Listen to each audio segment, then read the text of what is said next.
Well, welcome to our second contest here at Wilder Park between West Texas A&M University and University of Arkansas Fort Smith. Sun-splashed afternoon as we get ready for game number 2.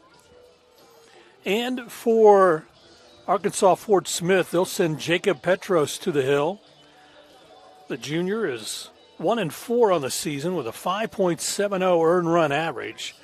He's appeared in 13 games this season. He's one game start so far this year, so this will be his second game to start. Of course, Jacob's brother Lucas Petros started last night's contest and didn't make it out of the first inning as the Buffs won that one 23-5. They won our first contest this afternoon 7-3. And so as they get set for this next one to face Jacob Petros, who has pitched 36 1/3 innings. He's allowed 40 hits, 29 runs, 23 of those earned. He's walked 8, and he has struck out 39. He'll be going against Isaac Keene. Isaac comes in with a 3-2 record, a 6.69 earned run average. He's started 7 games. He's appeared in 9. He has 1 complete game. He's pitched 35 innings. 45 hits, 34 runs, 26 earned runs, 17 walks. He has struck out 30 this season, and teams are batting .308 against him. So for the Buffaloes, it will be Dylan Fesperman at first base. Eddie Savoy will be at second. Mike Mineta will be the shortstop, and Adam Becker at third. Ryan Johnson will be in left field. Patrick Donovan will be in center. And Will Finning will be in right. Behind the plate will be Corey Schmidt for Isaac Keene. As mentioned, Keene comes in with that record of 3-2. They get set to face Blaze Hornstrom, who will lead things off, followed by Nico Patrick. Then it'll be Matt Schilling, Dan Taylor, Michael Brenton, Brandon Ulmer, Jordan Helm, Mason Reynolds, and Junior Torres, who will be catching in this one this afternoon. Both teams kind of getting a little bit of warm-up in, but not much as we get set for our second contest today. We want to take a timeout. We'll do so, and then we'll come back and get set for the beginning of game number 2 between the Lions of Arkansas Fort Smith and the Buffaloes of West Texas A&M. We'll be back after this on the Lone Star Conference Digital Network. WT student athletes drink low-fat chocolate milk post-workout because it helps replenish and restore muscles quickly to their peak potential. Scientific studies suggest that the immediate benefits of low-fat chocolate milk include boosted performance, improved training, and higher recovery rates in athletes. Add low-fat chocolate milk to your post-workout routine.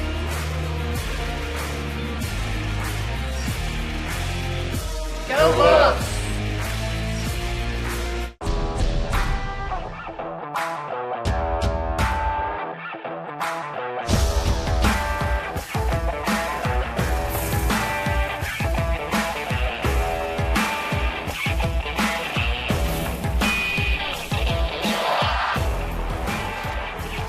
The best tailgates start with the best beef, and the best beef starts with Market Street.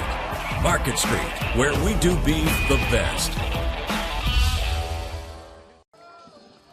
Well, the umpires are at home plate as both coaches have come out and exchanged their lineup cards as we get set for this one for our second game today. Again, the Buffaloes won the first one as WT Winslow gets 7 runs on 9 hits. While for the Arkansas Fort Smith Lions, they were able to get 3 runs on 6 hits. Nick Marshall went the complete game in game number 1. And really and truly, starting pitcher for the Lions,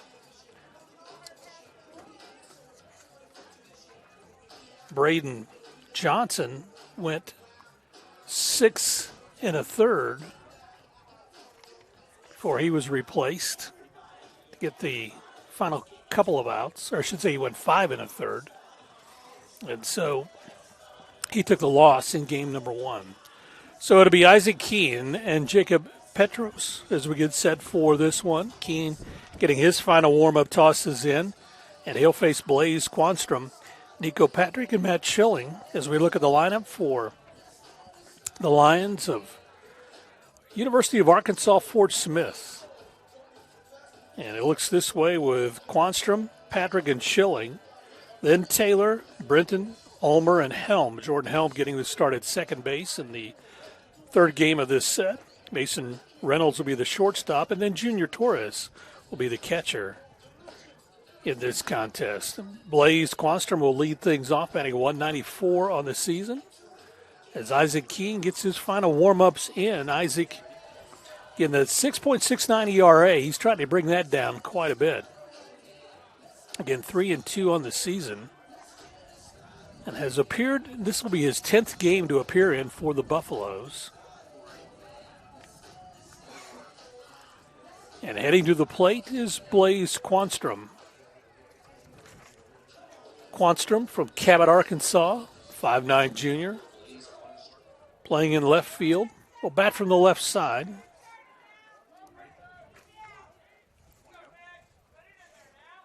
So Quanstrom ready to go. Isaac Keene, as Quanstrom shows bunt. Going to ring him up for strike one. As he offered on that one. Home plate umpire is Jeremy Nieto. Joe London is at first, and Chris Sierra over at third.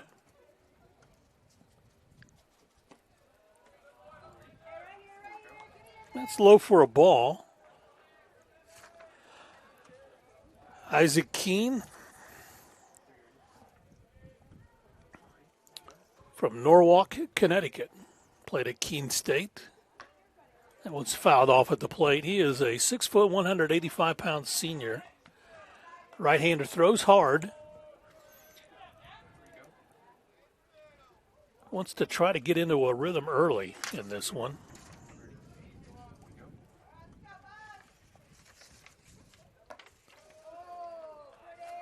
That pitch misses for ball two. So 2 balls and 2 strikes for Blaze Quanstrom.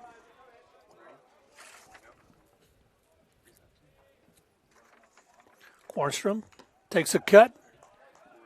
That goes off the umpire, actually, I think, a little bit. Keeps the count at 2-2.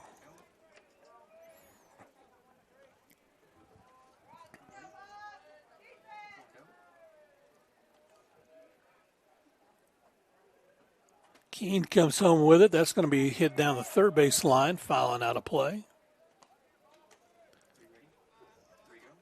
Buffs defensively have Dylan Fesperman at first base, Eddie Savoy at second. Mike Monetta's the shortstop, Adam Becker at third. Ryan Johnson in left field, Patrick Donovan in center, and Will Finning in right. As Quanstrom takes a cut and comes up empty. So that's out number 1. Quanstrom, you watch right here. That pitch high at the numbers. Just couldn't lay off of it. And Blaze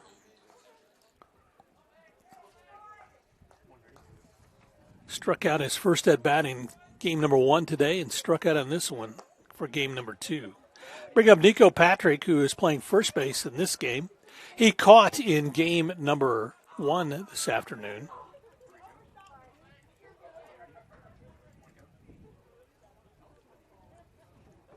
Nico fouls this one off and out of play. That evens the count at 1-1.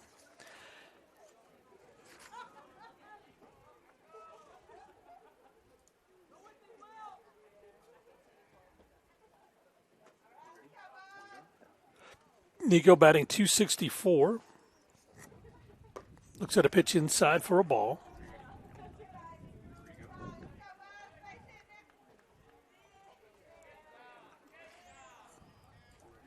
Nico, his 88th plate appearance for Fort Smith this season. 23 hits. Sends this one to Eddie Savoy on 2 hops. Second over to first. Nice dig by Fesperman. And so Nico Patrick is retired 4-3 for out number 2. That'll bring up the third baseman, Matt Schilling. Schilling batting .280. Again, we talked about that slugging percentage at .589. Moved him up to 3 in this game. He was hitting number 5 in our first game today. And first pitch, he lashes down to Ryan Johnson for a base hit. So Matt Schilling gets aboard. And that'll bring up Dan Taylor, the DH. Taylor batting .235 on the season. This is his 69th plate appearance. He has 16 hits on the season.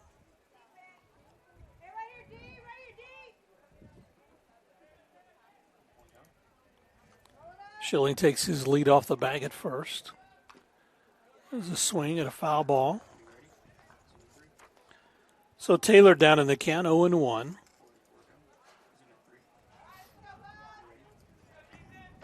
Corey Schmidt, the battery mate for Isaac Keene. Senior checks the runner at first base, who inches even further away. Curveball doesn't break. So that evens the count at 1-1. Top of the first inning, game number 2.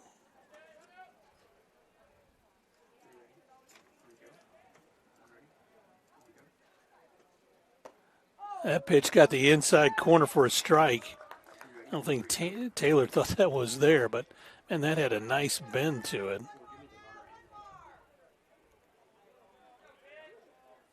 72 degrees, our game time temp. Winds out of the south at 15, gusting to 20 to 25, depending.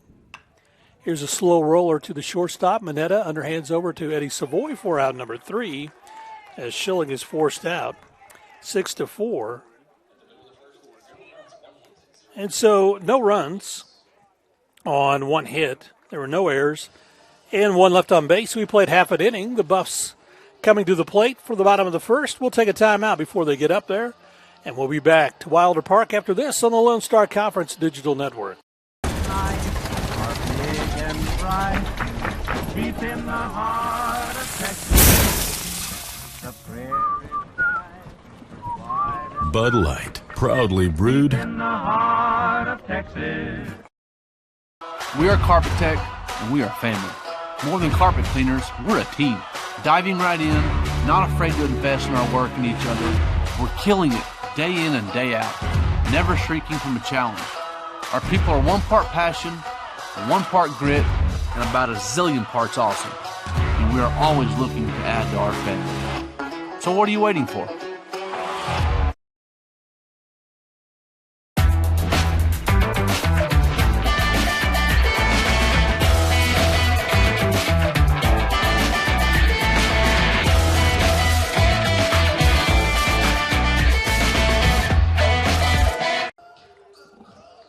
Well, welcome as we go to the bottom of the first inning. Jacob Petros gets his final warm-up tosses in. And Jacob, I tell you, they list him as 6'3" junior. They list his brother, who pitched yesterday, as a 6'3" junior too. But Jacob looks quite a bit bigger than Lucas did yesterday. And the first guy he'll face will be Mike Mineta, the shortstop for the Buffaloes from Farmingdale, New York. Senior takes a cut and fouls that one off at the plate. Petros comes in with a 1-4 record on the season. This is his 14th game that he's appeared in for the Lions. He has only started one other. This is his second start on the season. Teams are batting .274 against the hard-throwing right-hander.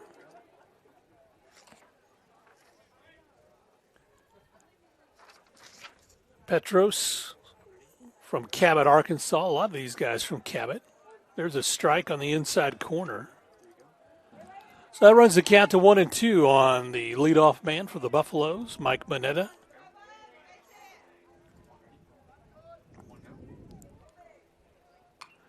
Mike fouls that one off at the plate. Keeps the count at 1-2.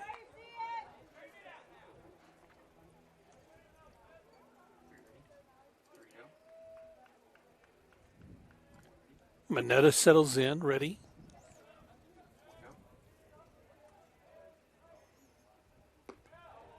That one's low for a ball. Junior Torres gets the start today as the catcher. Torres, 5'11" sophomore from Irving. Played at Southern Arkansas before making the move to Arkansas Fort Smith. Mineta fouls that one off and out of play.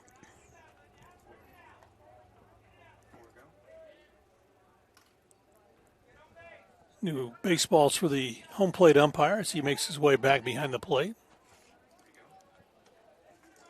So a 2-2 count on Mineta. Drives this one out into left field, giving chase is Blaze Quanstrom.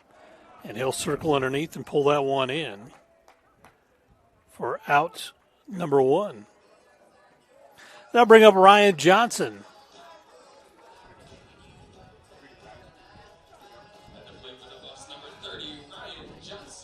Ryan comes up with a .387 batting average. His 120th plate appearance for WT this season. First pitch looks at a strike. Ryan with 46 hits on the season. He's driven in 21 runs. He's scored 38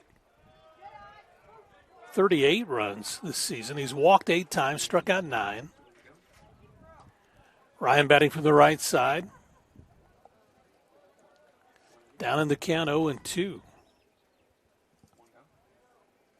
Jacob Petros' pitch is going to be sent right back up to the second baseman.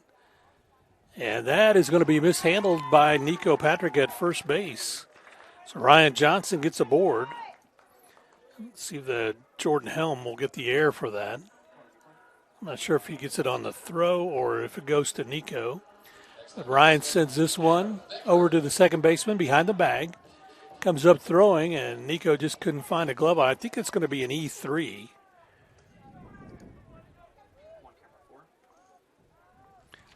So that brings up Adam Becker. Becker batting .452. Pitches outside for a ball. Adam, who comes up for his 136th plate appearance. He has scored 46 runs, but he's driven in 51. Looks at a strike on the outside corner. That evens the count at 1-1. Adam, 61 hits on the season. He has 17 doubles, triple, which he got yesterday, and 13 home runs. That pitch is outside for a ball. So 2 balls and a strike for the hard-hitting third baseman from Midland, Texas. Senior settles back in, ready to go. Quick throw to first base. Johnson dives back.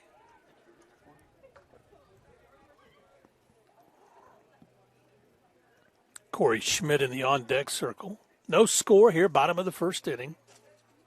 Game number 2. That pitch misses outside for a ball. So 3-1 the count for Adam Becker. Petros took a long look in at his catcher, Junior Torres. Pitch is way outside for ball 4, so a walk. Has runners at first and second for Corey Schmidt.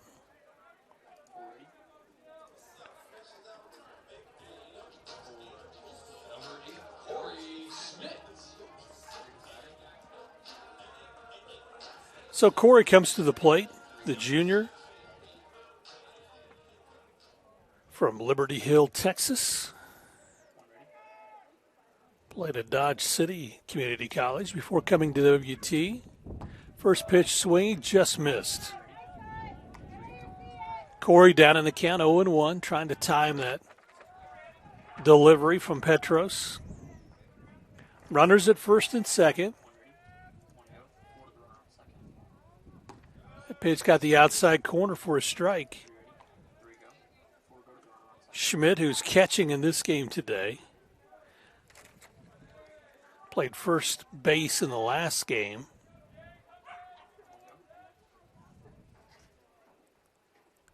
It's going to be high for a ball. So 1 ball, 2 strikes for the junior.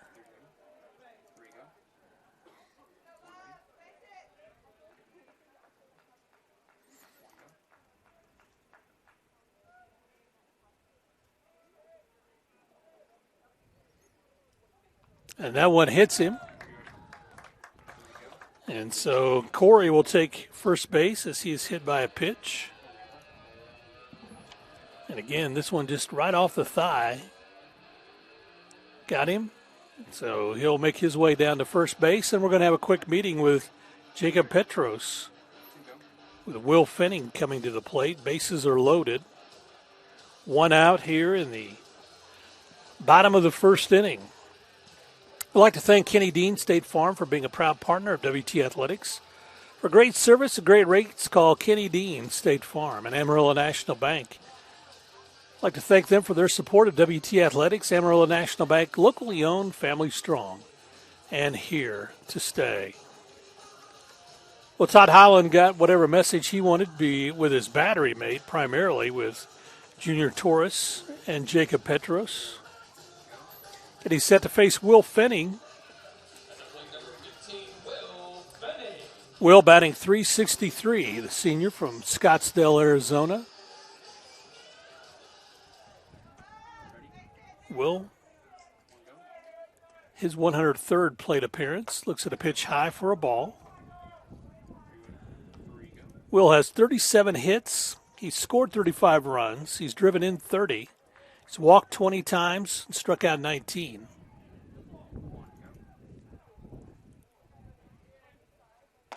Looks at a strike on the outside corner. He didn't agree. Thought that was a little more outside, but nevertheless, that evens the count at 1-1. Fenning settles back in. Bases are full of buffs. And that great off-speed pitch had Will Fenning taking a golf swing at it. Kind of dropped out and just went down to his ankles. So 1 ball and 2 strike from Jacob Petros. Fenning takes the swing, and he strikes out on that fastball for out number 2. So first strikeout for Jacob Petros. And that'll bring up Eddie Savoy. Savoy batting .294. Batting from the right side, the junior from Montreal. Off-speed pitch misses for a ball.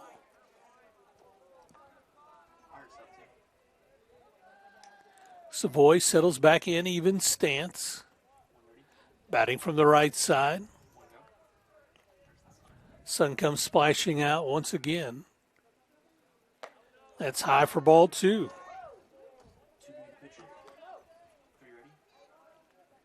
And I wonder, Tom Holland came out because Jacob's brother Lucas got in trouble yesterday in the first inning, and the Buffs exploded for 7 runs.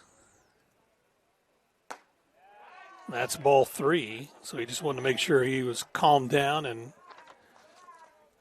focused with the bases loaded. So the 3-0 pitch coming for Eddie Savoy from Jacob Petros. That's a strike. You could tell Eddie wanted to swing on that one. He just was tough to take. So 3 balls and a strike for the second baseman for the Buffaloes. Inside pitch misses for ball 4. And so that walks in a run for WT. And they take an early 1-0 lead. The second walk of the ball game as Ryan Johnson comes around to score. Adam Becker moves up to third base, Corey Schmidt to second, and Eddie Savoy on at first base for Patrick Donovan. Patrick batting .328, batting from the left side. And he drives this out to center field, and coming in to make the grab is Michael Brinton as Donovan flies out for out number 3. But the Buffaloes do get a run on no hits. There were 1 error in the inning and 3 left on base. We have played an inning. The Buffs lead at 1-0. We'll take a timeout. Be back after this on the Lone Star Conference Digital Network. We are Carpet Tech, and we are family. More than carpet cleaners, we're a team. Diving right in, not afraid to invest in our work and each other. We're killing it day in and day out, never shrinking from a challenge. Our people are 1 part passion, 1 part grit, and about a zillion parts awesome. And we are always looking to add to our family. So what are you waiting for? Delicious, refreshing, Pepsi. We know that egg producers don't quit at 5 p.m.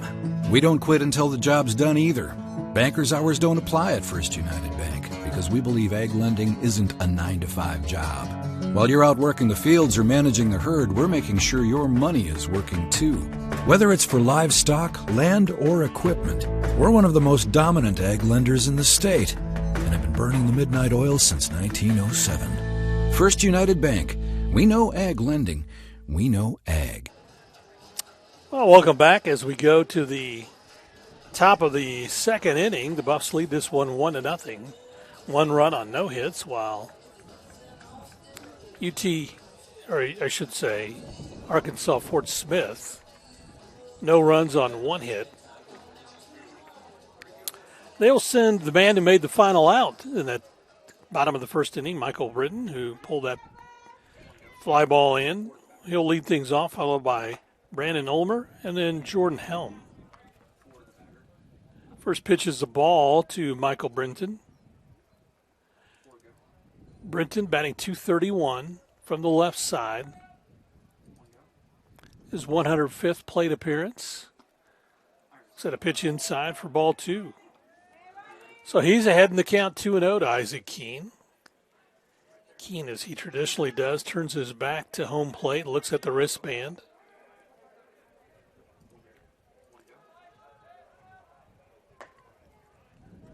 That was a strike.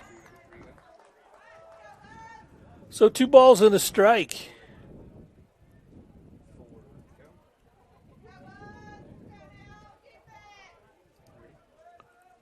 Brinton settles in, batting from the left side.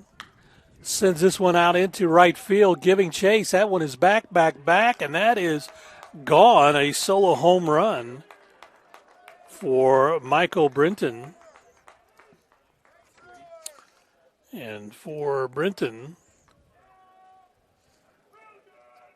that is his 6th home run of the year. And again, Brinton just got this one up in the air out into left or right field, and Will Fenning gave chase, but to no avail. So we're tied at 1 with a leadoff home run from Michael Brinton. That'll bring up Brandon Ulmer. And he'll send this, lashes this one out into right field. So back-to-back hits. Ulmer is aboard.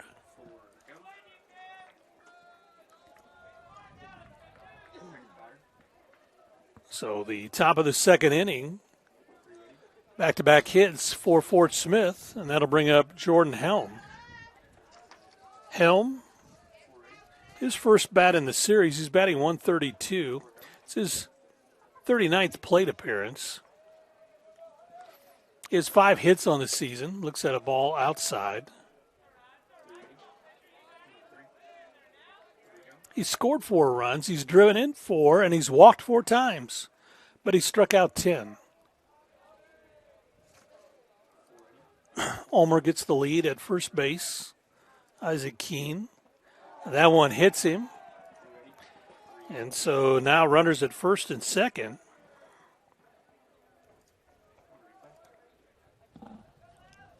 This one just comes in and he tries to turn out of the way, grazes him.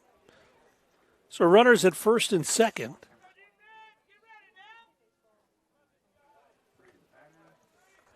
So that'll bring up Mason Reynolds.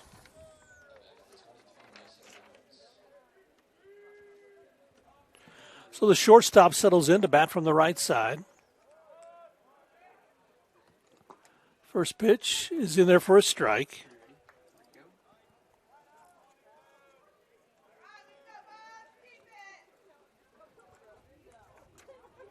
Reynolds batting from the right side, hitting a 152 on the season. Shows bunt once again.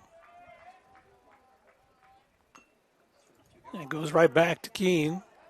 Goes over to third in time for the putout. Nice play by Keene to get the lead runner. So Ulmer is retired. I think they're going to say that he might have fouled that off. The umpires are going to get together. Let's see what they're saying here on this one.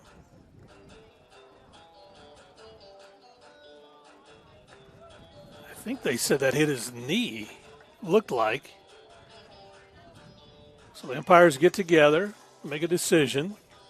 At the moment, Brandon Ulmer is out at third base, but we'll wait and see how they rule this one.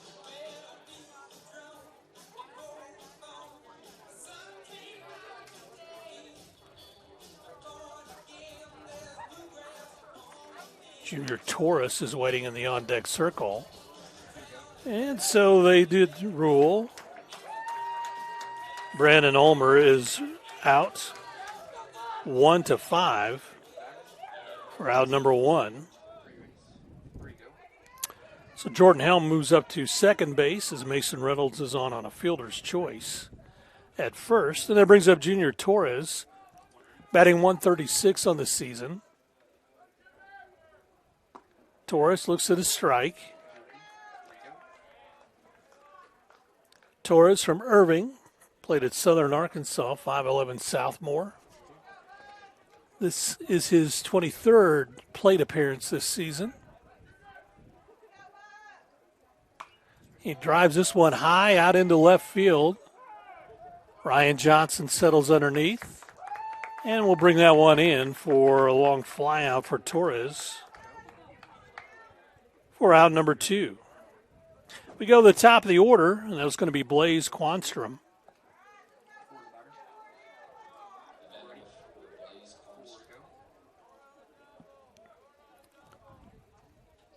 Quanstrom settles in. He struck out his first time in the first inning. Up for a second opportunity, facing Isaac Keene.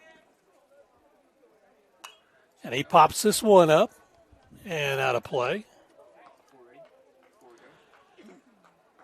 So strike one for Blaze. The junior settles in ready to go, batting from the left side. 192 batting average. That's low for a ball.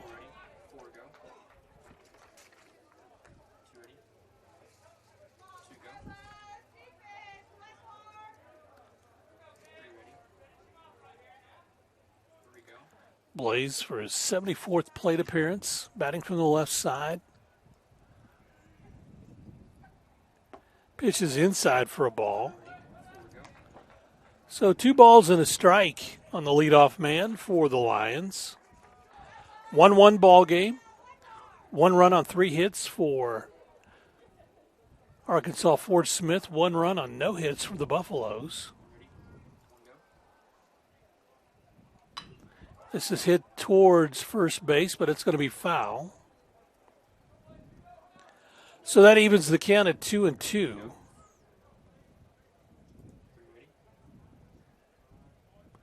So everybody retreats to the respective bases. Jordan Helm back to second. Mason Reynolds back to first.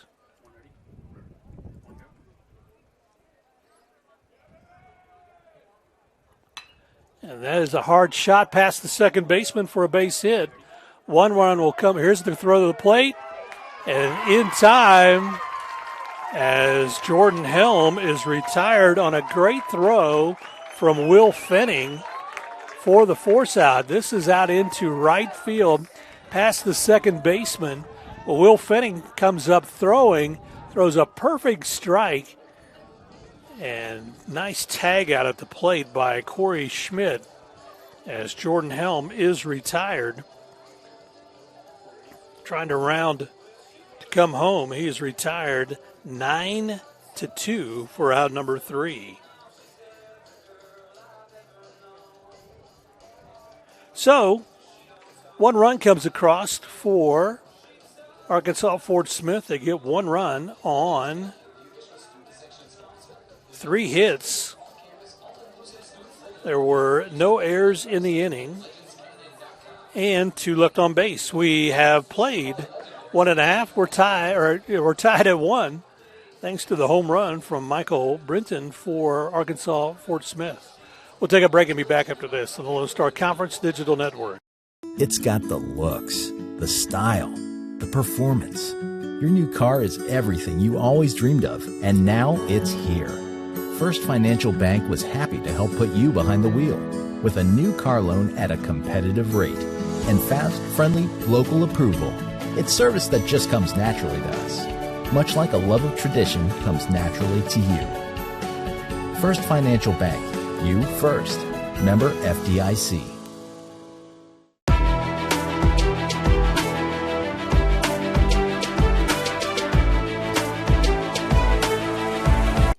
Well, the first baseman, Dylan Fesperman, will lead things off against Jacob Petros. Fesperman batting from the right side. First pitch is in there for a strike.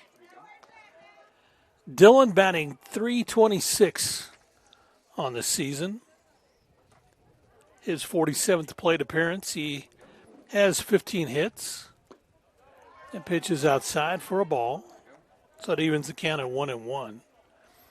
Dylan, again, last night had 6 RBIs in the contest. Check swing, they're going to appeal and say he did go around. So that makes it 1 ball, 2 strikes. Dylan from Phoenix, Arizona, driven an 18 so far this season, has a slugging percentage of .674. Pitches down in the dirt. So that evens the count at 2-2.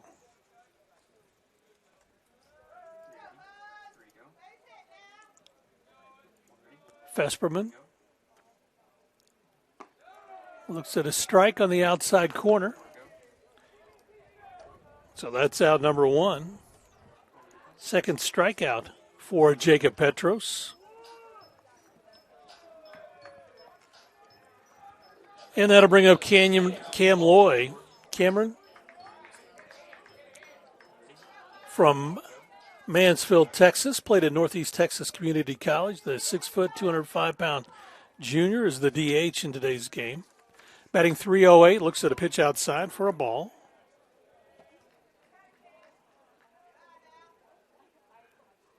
Cam settles in, ready to go. Batting from the left side. 66th plate appearance for Cam. Cam ahead in the count 2-0. Got 20 hits on the season. Driven in 18. 8 walks and 11 strikeouts. Drives this out to left field, and that is going to be right at Blaze Quastrom. So Cam flies out to left for out number 2. That'll bring up Mike Manetta. Manetta, who flew out to left field in his first at bat, settles in, ready to go.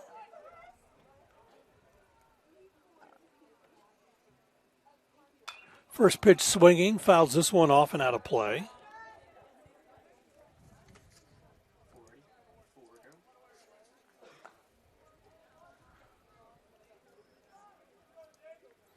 Mike trying to keep it from being a 1-2-3 inning.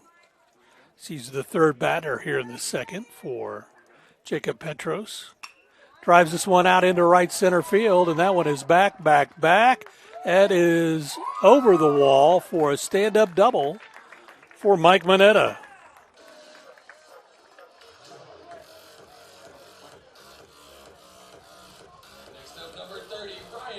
You see Mike just take a hold of this one and smashes it out to right center field.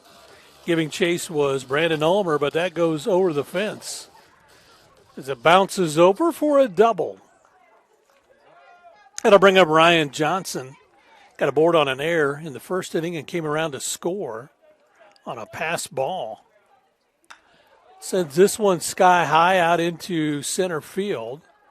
Circling underneath is Michael Brinton, and he pulls that one in as Ryan flies out to right or to center for out number 3. So no runs for the Buffs.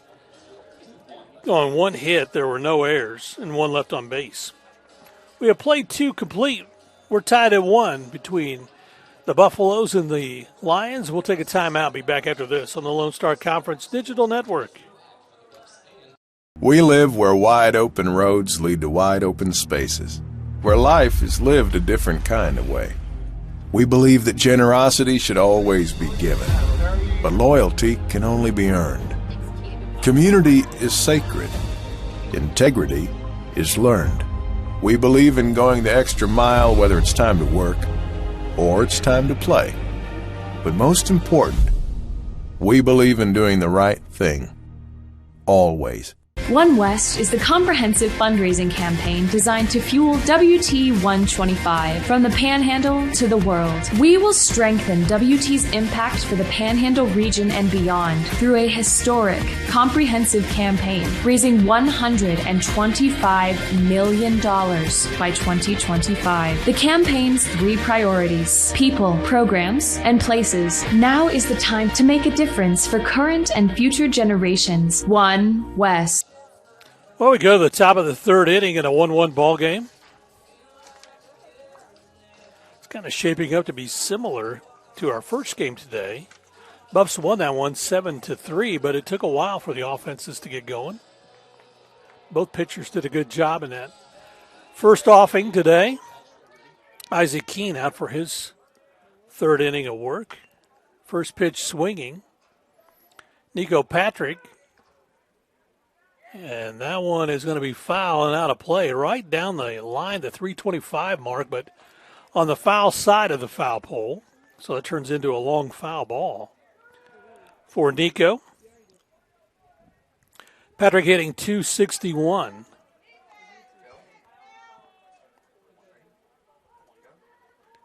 The junior from Argyle settles in from the left side, looks at the ball on the outside corner. That barely missed. Good placement by Isaac Keene.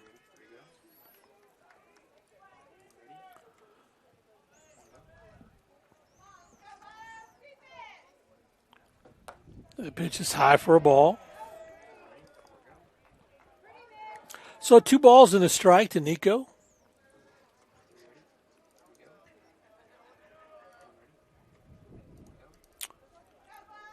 Isaac has given up 3 hits so far. There's a strike on the outside corner. Evens the count at 2-2. But the lone run came on Michael Brinton's solo home run to lead off the second. Nico tried to do the same thing to lead off the 3rd here. That pitch is outside for ball 3. So full count on the first baseman for the Lions. Nico settles back in, ready to go. Close stance. Sends this one back to Keene off of his glove, and so Nico will get aboard with an infield hit. Keene tried to grab it with a glove, and it bounced off his glove.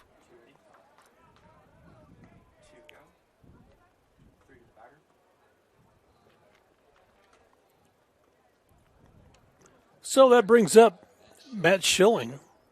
Schilling, who singled his first at-bat, that got caught in a double play. Matt settles in, batting from the right side.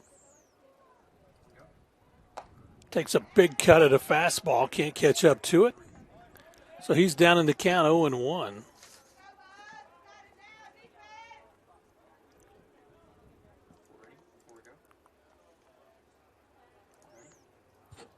Schilling, who hit past the second baseman, his last at bat. That pitch is outside. Evens the count at 1-1.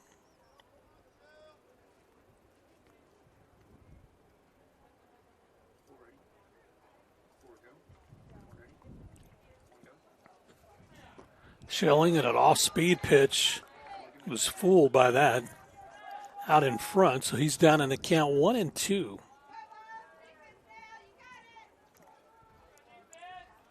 Schilling batting from the right side.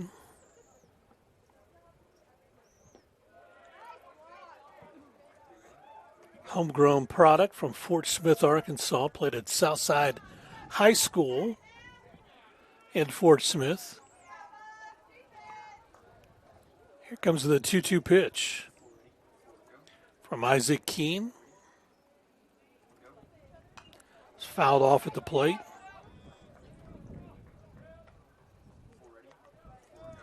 Wind still blowing out to left field, so anything up in the air in left center, it's going to carry in today's contest.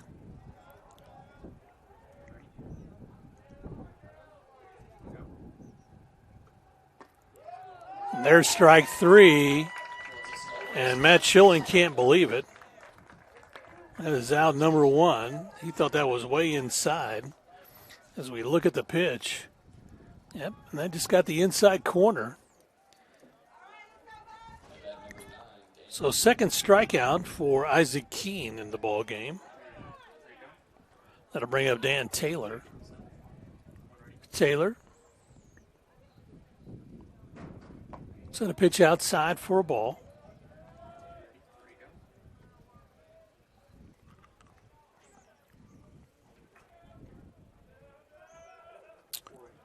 Taylor from Rogers, Arkansas, batting from the right side. Set a pitch down low for a ball.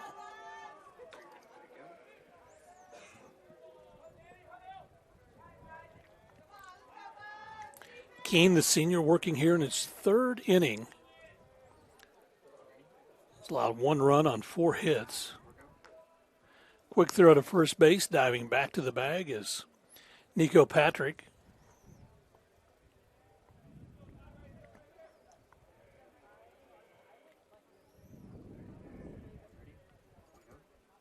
And that's drilled out into left field for a base hit. Ryan Johnson comes up throwing quickly into second. So Dan Taylor with a single. So that has runners at first and second with one out. And that'll bring up Michael Button. Britton, who homered his last at bat, a solo home run to lead off the second inning. Comes up with that .238 batting average.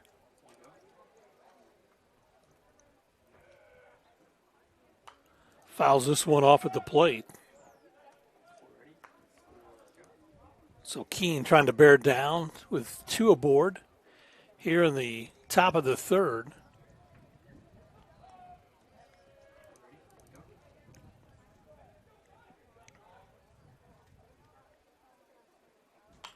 That's fouled off and out of play.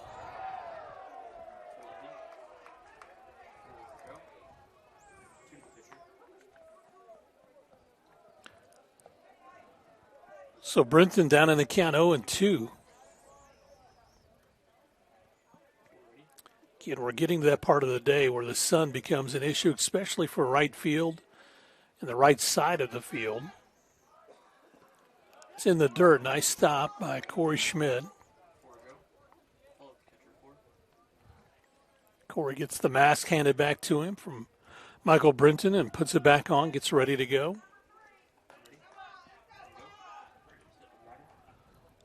So a 1-2 pitch on its way.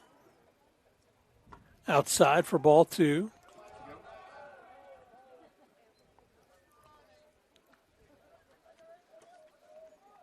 So the 2-2 count on the junior from Keller, Texas. Bridgen settles in, ready to go. Batting from the left side. Keene checks the runner at second, checks him again. And this is going to be a base hit out into right field. Here's the relay in. Will Finning gets it in so fast. So that loads the bases for Arkansas Fort Smith. Nico Patrick at third. Dan Taylor at second and Michael Brenton at first. 3 singles here in the inning. There is action in the WT bullpen now. And that's going to get Corey Hall to come out and visit with the right-hander.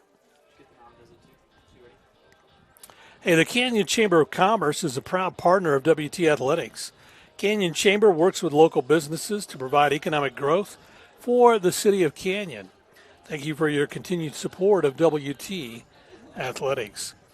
And West Texas Athletics would also like to thank AOMS for their continued support of our athletes. AOMS is the official oral surgeon of WT Athletics, is committed to your family, keeping them happy and healthy with healthy smiles. And we'd like to thank Jimmy Fincher Body Shop for their support of WT Athletics, equally skilled at repairing damages or customizing your vehicle. Jimmy Fincher is your top Amarillo auto body shop. Coach Hall getting his final words into the infield and final words to Isaac Keene. So the official visit is being marked up by the home plate umpire.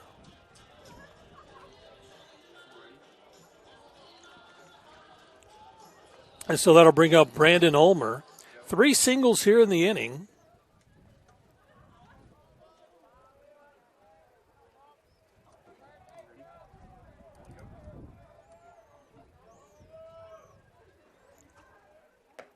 There's a pitch on the outside corner that misses for a ball to Ulmer, who singled his last at bat. Ulmer batting .268 for the right fielder. Takes a swing at that one and comes up empty. That evens the count at 1-1. Brandon, 5'10" junior from Boonville, Arkansas. Sends this one past third base for a base hit. 1 run comes in. Here's the relay. And so 2 runs come across for Arkansas Fort Smith. And so here's the first run coming in on the hit out to left field. Got by the catcher. And I think that Todd Holland was saying that somebody was blocking the plate, but there wasn't anybody coming. So I'm not sure what his argument is. But they do get 2 runs to come across as Dan Taylor is the second run that touches home plate. Brandon Ulmer gets the single, drives into. That's going to be all for Isaac Keene as Coach Hall comes out to make the pitching change. We'll go to the bullpen. Buffs trailing 3-1 here in the second game in the top of the third inning. We'll take a timeout and be back after this on the Lone Star Conference Digital Network. Jenkins Doors and Windows began serving the Texas Panhandle in 1927, and we take pride in being a part of your neighborhood. We don't use false promises or gimmicks. We simply offer quality doors and windows at a fair price, and we stand behind every sale. Jenkins is family owned and operated, and proudly continues the traditions of quality and excellence that started over 80 years ago. Call us at 372-4336 or stop by our showroom at 820 West 6th and let our knowledgeable staff help you pick out the perfect doors and windows for your home. Went for a onside kick. Landed on my knee pretty hard and ended up fracturing my femur. I ended up having to go back and have surgery.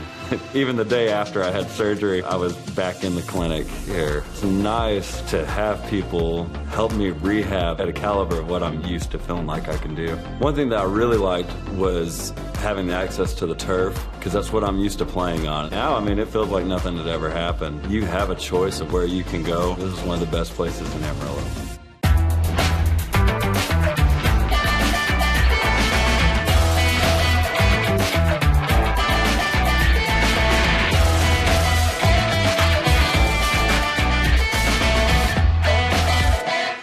Welcome to Shimon Dental Group, where every day we're excited to see our patients and treat them like family. We are dedicated to providing you with the highest quality care in a friendly and comfortable environment. Shimon Dental Group's patient-focused philosophy puts your needs front and center. We are constantly investing in leading-edge technology, innovations that speed the treatment process and improve aesthetics. We're expanding the breadth of our cosmetic and restorative services through training to provide the best possible outcomes. Just with the level of commitment that they show to taking care of my family and I, it's absolutely unmatched in this town, so I've been very happy with them. Brightening smiles for more than 3 decades. Contact Shimon Dental Group for your appointment today. Well, Brendan Burdone, the right-hander, comes on in relief. The junior from Plano, Texas, played at Connors State before coming to WT. And he comes in relief of Isaac Keene, who goes 2 1/3 innings. Isaac has so far allowed 3 runs on 7 hits. He's still accountable for the 2 base runners in Michael Brinton and Brandon Ulmer. Burdone comes in, has pitched in 7 2/3 innings, has a 16.43 earned run average. He's allowed 18 hits, 16 runs, 14 of those earned. He's walked 8, struck out 7. Burdone, who came in a lot last year but not used as frequently this year just because of control issues, comes in here in the 3rd to see if he can help the Buffalo cause.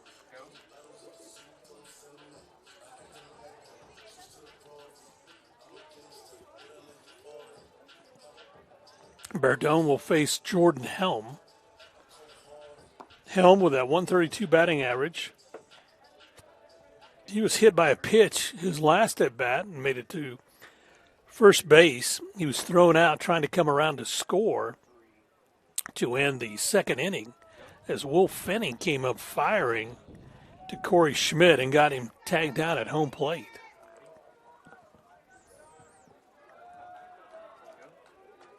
So 3-1 our score. Arkansas Fort Smith with a lead here in Game 3 of our 4-game series. Helm showed bunt, but pulled the bat back, so that was ball 1. Helm batting from the right side. Sophomore from Wichita, Kansas. Played at Neosho County Community College. Takes a swing and comes up empty. So that evens the count at 1-1. 1 ball, 1 strike. Buffs won the first game last night, 23-5. They won the second game earlier today, 7-3. And now Arkansas Fort Smith leads this one 3-1 in the 3rd. Here's a slow roller to Becker. Over to second in time for 1, but not in time to first. So they got the runner at second base, which is Brandon Ulmer. He is retired 5-4 for out number 2. And Helm gets aboard on a fielder's choice. So runners at the corner with 2 outs. And that brings up Mason Reynolds. Reynolds, a sophomore from Fort Worth, batting from the right side. Quick throw to first, not in time. It's Burdone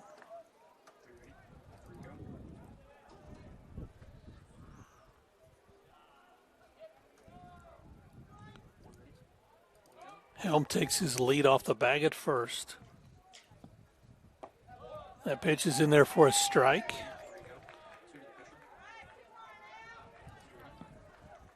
Reynolds disagreed, stepping out of the batter's box, and now will step back in.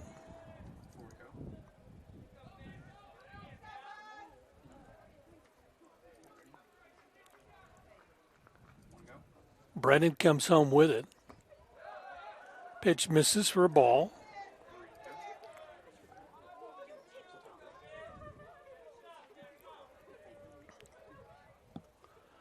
Brennan checks the wristband, gets the pitch with 2 outs. Trying to limit the damage to 2 runs here in the inning. Good breaking ball, got the inside corner for a strike.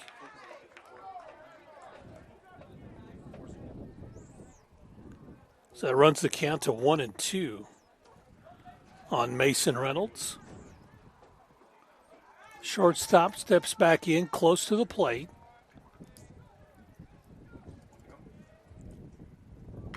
Sends this one past the first baseman.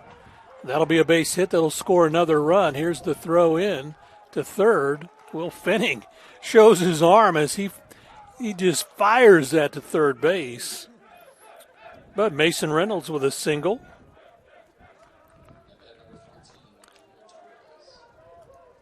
And again, just right past the, normally the first baseman would be over there, but Dylan Festerman was keeping the runner on base, so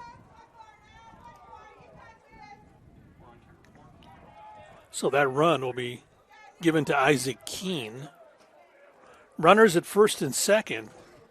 Helm at second. Reynolds at first for Junior Torres. Torres check swing for a ball.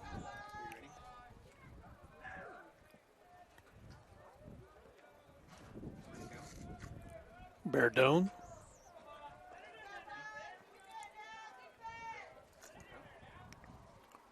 Trying to get the third out here. That's high for a ball.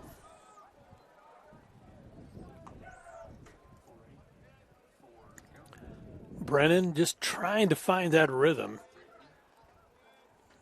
It looked like he was just signaling in to Corey Schmidt. They weren't on the same page for the pitches.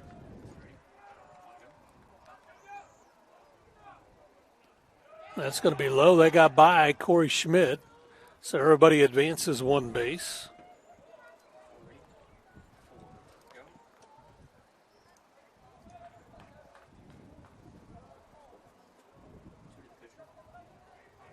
So runners at second and third now, with Helm at third and Reynolds at second.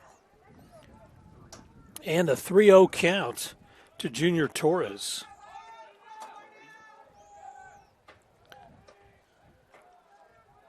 Berdone trying to get a strike, and that one misses for ball 4. That loads the bases. First walk given up by Brennan.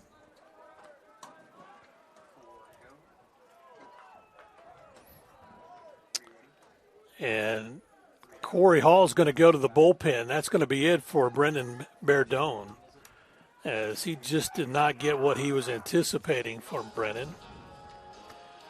So we'll have a pitching change, and with that, we'll take a timeout and be back right here on the Lone Star Conference Digital Network.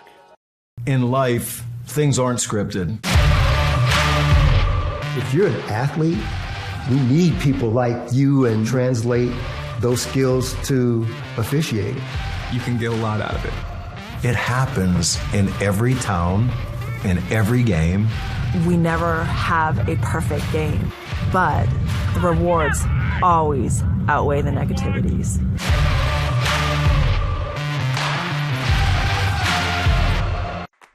Choosing the right countertops for your kitchen can be tricky.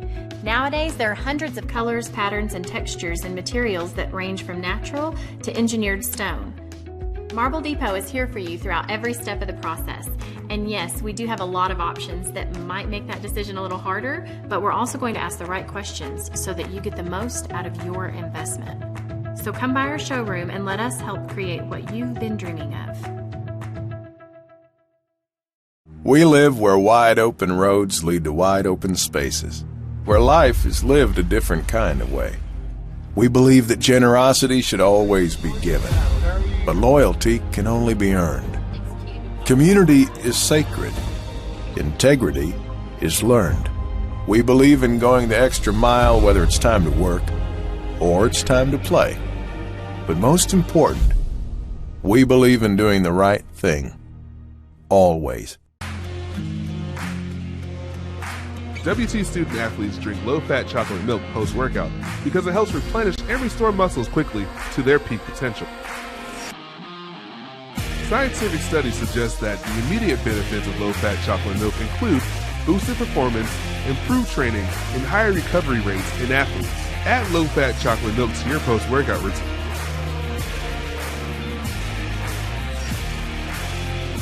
Go Bucks! Well, the new pitcher is Douglas Rojas. Rojas, the junior from Valencia, Venezuela, played at Indian Hills Community College. Comes in with a record of 0-2. He's pitched 26 and 2/3 innings this season. He's allowed 29 hits, 27 runs, 24 of those earned. He's walked 20, struck out 28. He's given up 6 doubles, a triple, and 3 home runs. Rojas, who has started several games for the Buffaloes, comes on in relief here. And he inherits a bases-loaded jam that he needs to try to get out of. And Blaze Quanstrom will be the 9th batter to bat this inning for the Lions of Arkansas Fort Smith. Quanstrom comes up with a .203 batting average.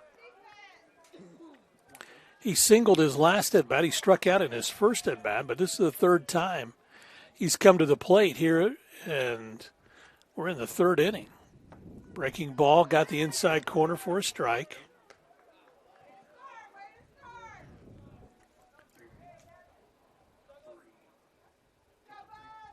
Rojas checks the runners. The left-hander comes home with it. That's going to be outside for a ball. So that evens the count at 1-1.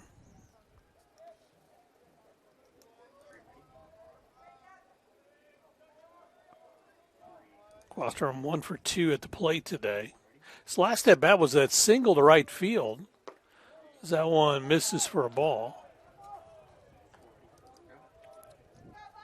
But that also was where Will Finning threw out Jordan Helm trying to go to home and threw a perfect shot to Corey Schmidt. Here's a strike. That evens the count at 2-2. Rojas trying to get out of this bases-loaded jam.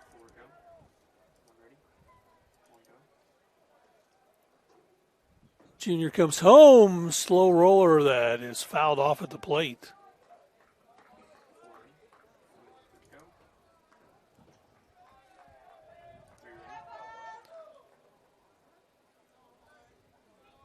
Rojas gets the pitch sent in from Corey Schmidt, facing Quanstrom. Tried to induce him to swing, but he wouldn't. That runs the count full. 3 balls and 2 strikes. Rojas on the far right side of the pitching rubber. Got him for strike 3. So a strikeout. And that end of the inning is Doug got a strikeout when he really needed it. And you watch this pitch, and again, just nice placement, got the outside corner.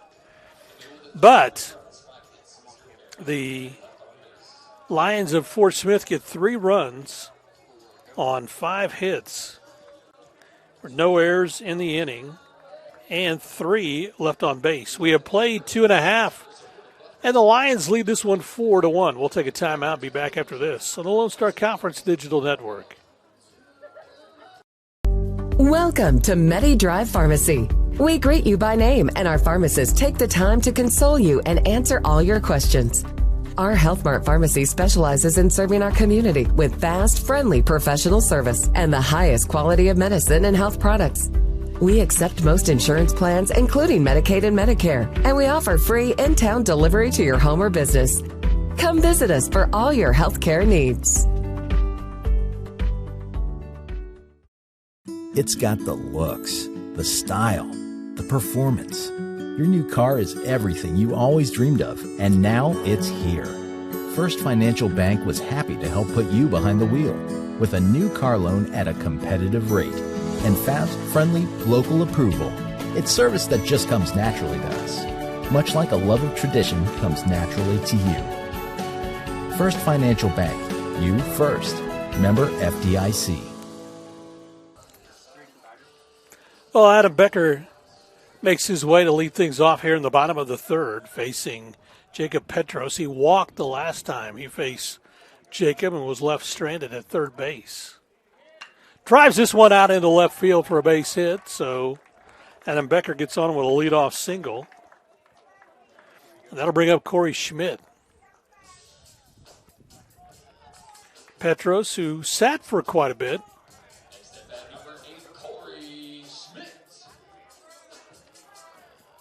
It'll be interesting to see as Arkansas Fort Smith spent 9 batters to the plate in the top half of the inning, so Petros got to sit for a little bit. Becker takes his lead. Schmidt looks at ball one. Schmidt batting .357. He was hit by a pitch. His last at bat was left stranded at second base. This one's going to be fouled off down the right field line. And that's going to be out of play. So that evens the count at 1-1. Yeah, the Buffs in the first inning had bases loaded and couldn't add another run in that inning. They got one hit in the second inning and now have a hit here in the third. Big cut by Corey. But a good breaking ball that missed out. 1 ball, 2 strikes for the catcher for the Buffaloes. Pitches outside for a ball. That evens the count at 2-2.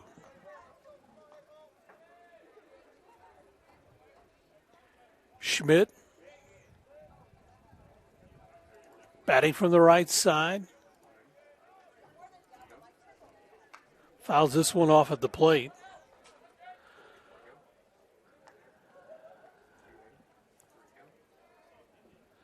.6'4" junior steps back in, ready to go. About midway in the batter's box. Now a bit of a closed stance. Fouls this one off at the plate. Keeps the count at 2-2. Adam Becker at first base. He singled to start this thing off.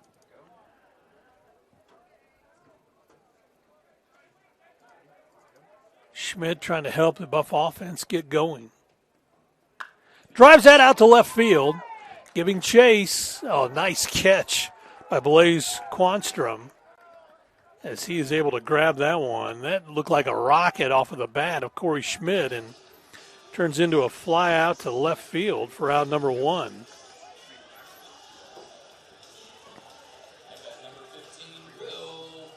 That'll bring up Will Fenning, who struck out his last at bat. Fenning batting from the right side. First pitch sends it past third baseman for a base hit. So Will Fenning gets aboard with a hit. Adam Becker over at second base. Then to bring up Eddie Savoy, who walked his last at bat.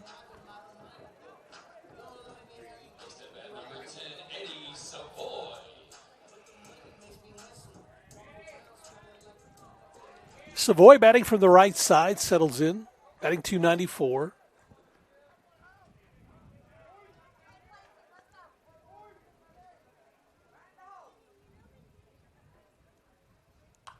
Fouls this one off and out of play.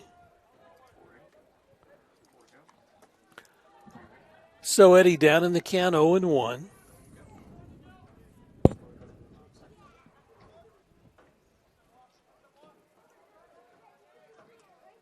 Savoy, junior from Montreal, takes a look at a pitch. It's high for ball one. So a 1-1 count on Eddie.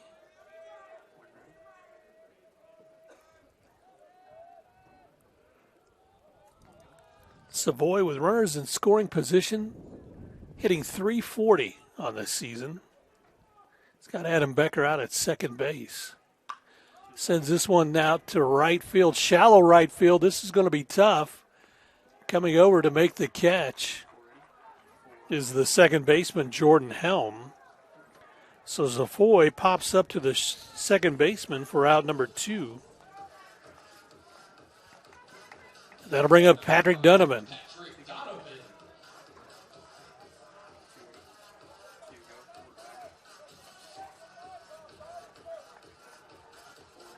Donovan, who flew out to center field his last at bat, batting .323.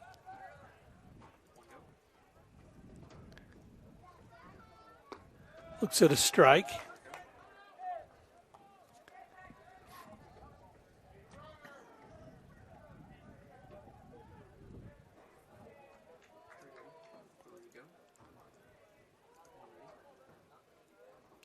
Donovan. Looks at a pitch on the outside corner for a ball.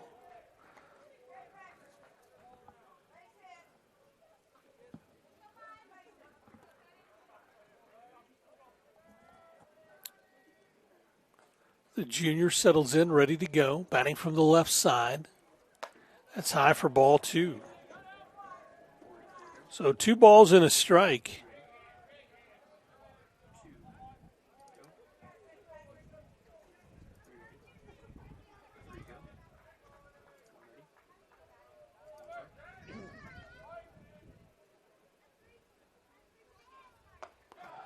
That got the inside corner for a strike. Donovan thought he was too much inside, but not the case according to the home plate umpire. That evens the count at 2-2. Buffs trailing 4-1, trying to get something going here in the third.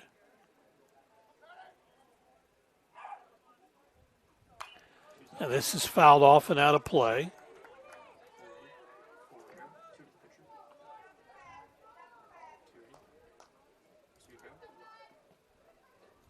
Umpire gets some new baseballs as we get ready for the 2-2 pitch for Patrick Donovan.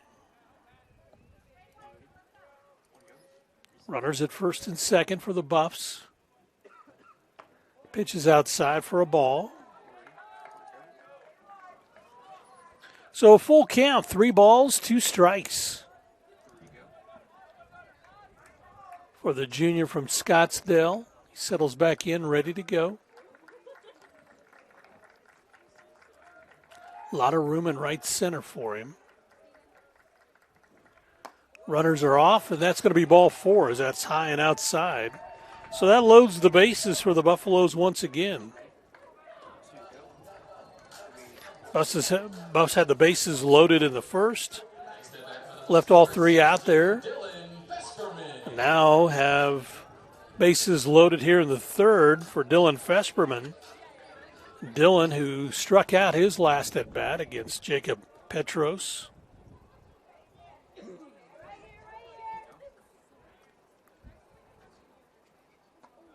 Pitch is inside for a ball.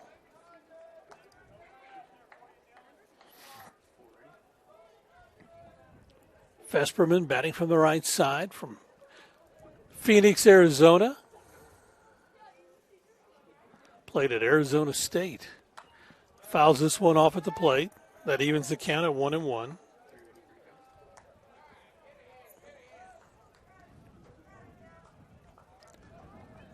Dylan, a good-natured guy. Likes to have a lot of fun and likes it when the wind's blowing out like it is right now. Fouls that one off at the plate. So Dillon down in the count. 1 ball, 2 strikes.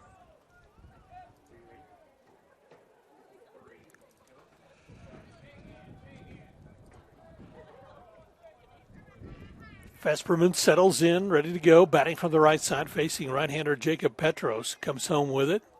And that's drilled out to the shortstop on a line drive for out number 3. So for the second time in 3 innings, the Buffs lead the bases loaded. So no runs on 2 hits. There are no errors and 3 left on base. We played 3 complete. Arkansas Fort Smith leads it 4-1. We're back after this on the Lone Star Conference Digital Network. One West is the comprehensive fundraising campaign designed to fuel WT 125 from the Panhandle to the world. We will strengthen WT's impact for the Panhandle region and beyond through a historic, comprehensive campaign, raising $125 million by 2025. The campaign's 3 priorities: people, programs, and places. Now is the time to make a difference for current and future generations. One West. When you choose natural gas, chocolate chip cookies get a little tastier. Homes get a little cozier. Bank accounts tend to put on some weight. Towels get fluffier. Showers stay hotter for longer. And our blue planet gets a little greener. When it comes to choosing energy that's clean and efficient, nothing else could be more American. Atmos Energy, your natural gas company. Well, Doug Rojas back on for his second inning of work. Came on in relief to get that final out in the 3rd inning. Struck out Blaze Quanstrom. He'll face Nico Patrick, Matt Schilling, and Dan Taylor, the 2, 3, and 4 batters in the lineup for the Lions of Arkansas Fort Smith. Rojas got him swinging on the first pitch for strike 1.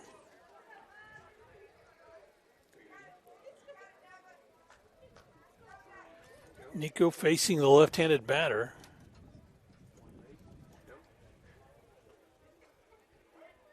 Takes another cut, comes up empty.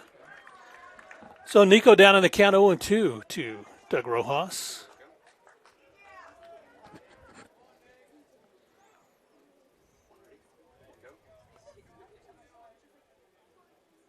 Pitch is low and outside.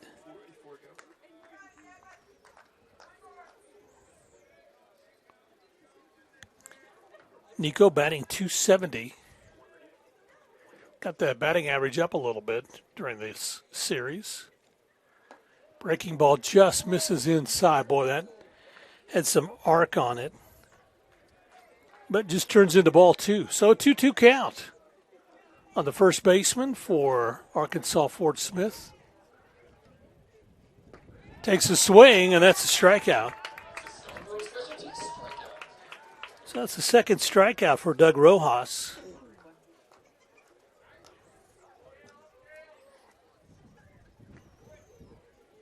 And that'll bring up Dan Taylor. Nope, check it, Matt Schilling. Got ahead of myself. Matt Schilling, who is 1 for 2 at the plate today. Third baseman for Arkansas Fort Smith. Settles in, bat from the right side, bit of a closed stance. First pitch got the inside corner. So Douglas Rojas beginning to settle down here after having to come on in relief. Struck out Blaze Quanstrom, then struck out Nico Patrick to start this inning. That pitch is outside for a ball.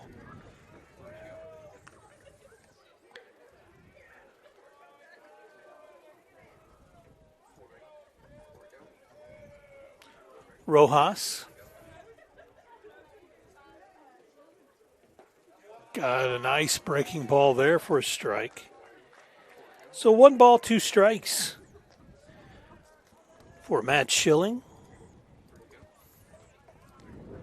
Matt batting .284. Is that slugging percentage of .587. Pops this one straight up See who's going to call it. Adam Becker comes in and says, I've got it. Becker calls everybody off. So Schilling pops up to the third baseman for round number 2. And that'll bring up Dan Taylor. Dan, the DH in today's ball game, is 1 for 2 at the plate. Taylor batting .243, batting from the right side. Junior from Rogers, Arkansas, looks at pitch outside and high for ball 1.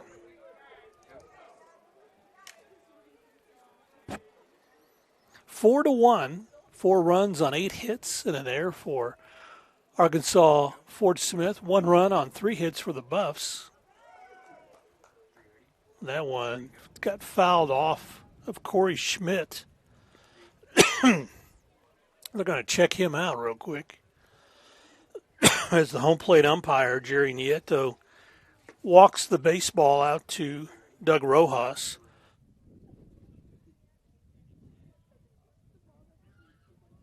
Just allowing Corey to get some extra moments to gather himself after that got fouled off of his. I'm not sure where it hit him, but it was one of those attention getters. So 1-1 pitch. Swung on for strike 2. Good fastball from Doug Rojas. Rojas, who gets on the pitching rubber. This one's fouled off and out of play. Keeps the count at 1-2. Rojas, a junior.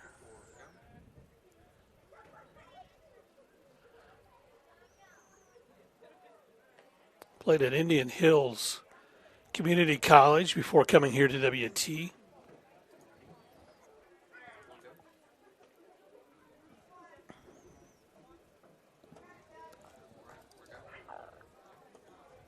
Time called, and now stepping back in is Dan Taylor. 1-2 pitch outside for a ball. It evens the count at 2-2.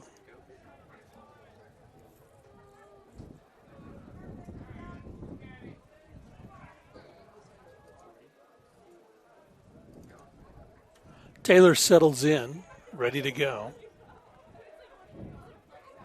Takes a swing, and that's going to be a strikeout. And so that is out number 3 as Doug Rojas gets his second strikeout of the inning, third strikeout since coming in relief. Just got him swinging at a high strike. And so no runs, no hits, no errors, nobody on base. We go to the bottom of the 4th, Buffs trailing 4-1. We'll be back after this on the Lone Star Conference Digital Network. Link is now Optimum, with award-winning internet, TV, and mobile, giving you the power to get closer and go farther with speed and reliability. With our new 100% fiber internet we're building, together with Optimum Mobile, voted #1 in customer satisfaction, you'll get the complete connectivity you deserve. And when you combine Optimum's award-winning connectivity with our 24/7 customer service, your future is only a connection away.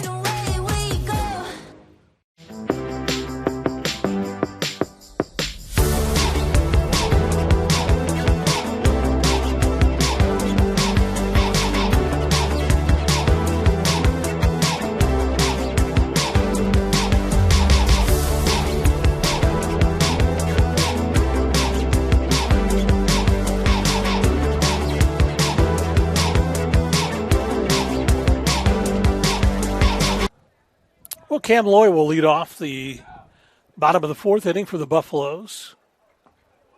And looks at ball 1 from Jacob Petros. Petros, who has thrown 64 pitches so far. So we go here in the 4th inning. Loy batting .303. He's the DH in today's game. Looks at a pitch inside for ball. So Cam ahead in the count, 2-0. Junior from Mansfield settles in, ready to go.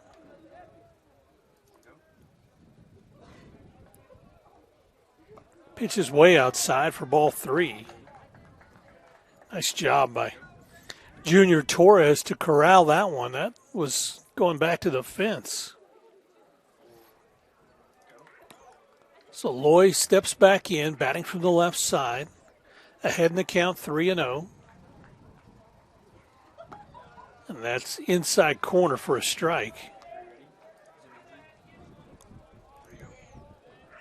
Wind blowing out to left field.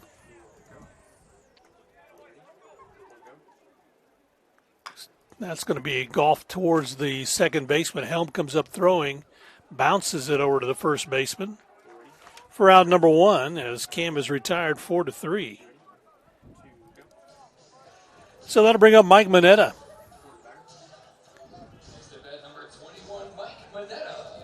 Again, nice afternoon, wind blowing out to left field, but 71 degrees. Pleasant day for baseball here. This is the second of 2 games played here today. It's going to be high for a ball to Mike. Mineta has 1 for 2. He flew out to left field his first at-bat and doubled his second at-bat and was left stranded at second base back in the second inning. Set a pitch high for a ball. One thing the Buffs do want to do is make Petros throw a lot of pitches at each at-bat. There is action in the Fort Smith bullpen.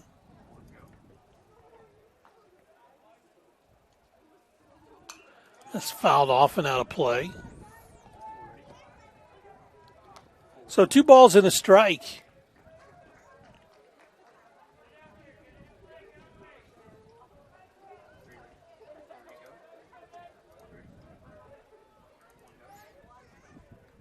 Mineta looks at a strike. He knew it too. He was one of those, he shook his head. Now shadows are beginning to encroach the third base dugout for the Buffaloes, completely in shadows. That misses outside for a ball, so that runs the count full. 3 balls and 2 strikes.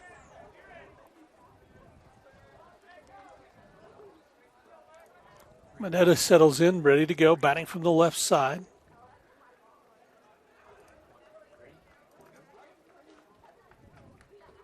And looks at ball 4 as that one is low. So Mineta gets aboard with a walk. It's the third given up by Jacob Petros.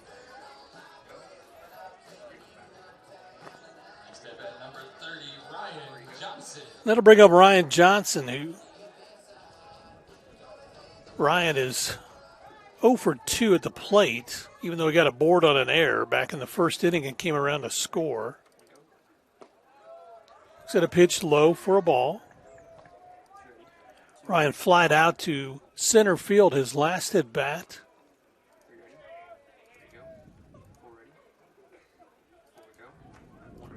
Johnson batting .380 on the season. Fouls this one off at the plate. So that evens the count at 1-1.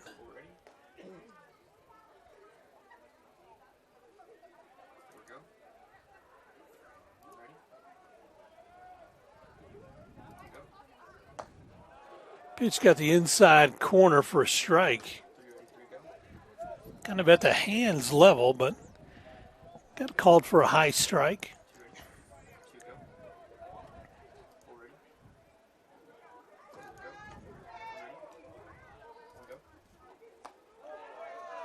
Pitch came inside and missed for a ball.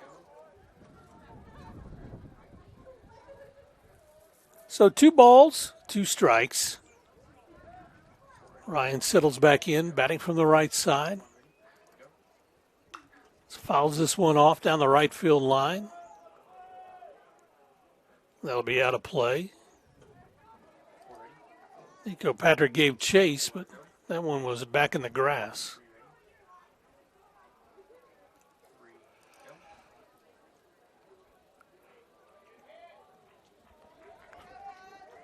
So Johnson, the 2-2 count, settles back in, ready to go, batting from the right side. Pops this one down the right field line and out of play. Oh, nope. Instead, circling underneath and pulling that one in was the first baseman, Nico Patrick. It looked like it was going to go out. Instead, that's the second out for the Buffaloes, and that'll bring up Adam Becker. Becker, 1 for 1 at the plate today. He has singled and has walked. Been left stranded at third base both times, though, that he's been up. Check swing. They're going to appeal and say he did not go around. So ball 1 for the hard-hitting third baseman from Midland, Texas. Becker settles back in, ready, batting from the right side. Sends this one out to center field. Giving chase is Michael Brinton, and he circles underneath. And is able to pull that one in for a long fly out to center field for out number 3. No runs for the Buffs. No hits, no errors, 1 left on base. We have played 4 complete. And Arkansas Fort Smith has the lead 4-1. We're back after this timeout on the Lone Star Conference Digital Network.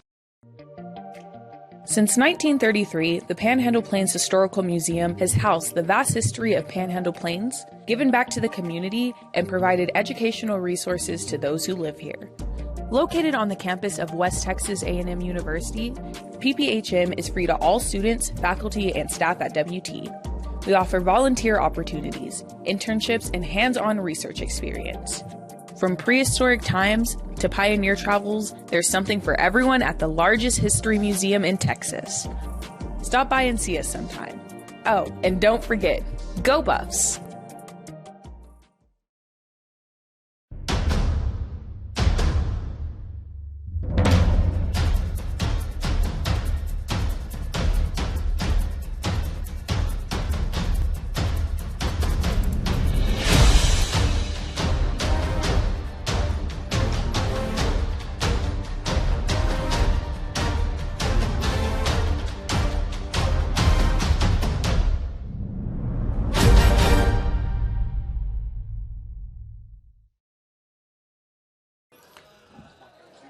As we get set to go to the top of the 5th inning, Michael Brinton will lead things off. Michael is 2 for 2 today at the plate.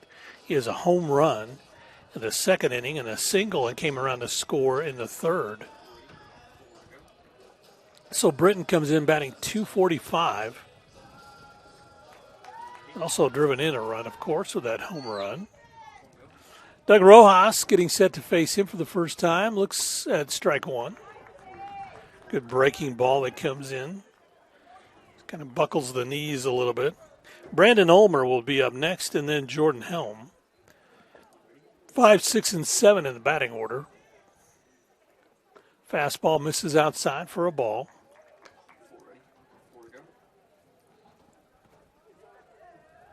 Four runs on 9 hits. 1 error for the Lions of Arkansas Fort Smith. The Buffs 1 run on 3 hits. They really have not got the bats going in this game. Credit Petros with some of that.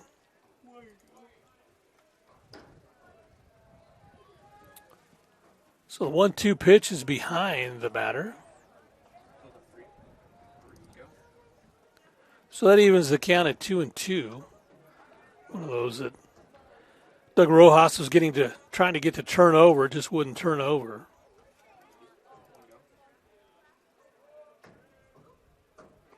Got him swinging on that one. Gets by Corey Schmidt, throws it down to first in time for the putout. So Michael Brinton is a strikeout for out number 1. It's the 4th strikeout for Doug Rojas. And again, you watch right here as he swung out in front, and Corey comes up throwing him out at first base. So that'll bring up Brandon Ulmer, who is 2 for 2 at the plate as well. First pitch swinging on a fastball, can't catch up to it. So he's down in the count 0-1, Brandon. who's been taken out on double plays once he gets aboard. Twice. Takes a cut, comes up empty.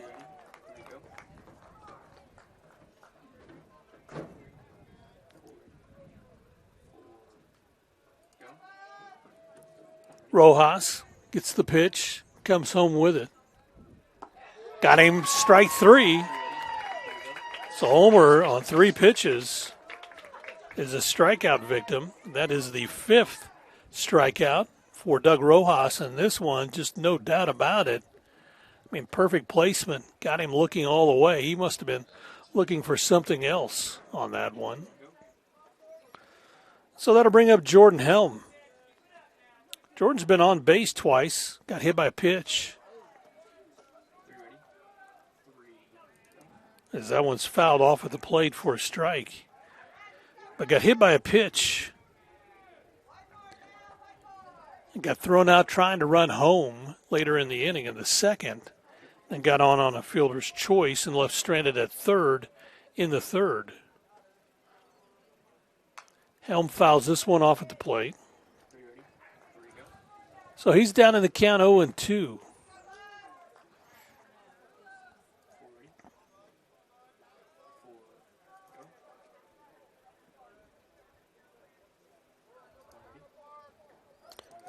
So Jordan settles in, ready to go, the sophomore from Wichita, Kansas.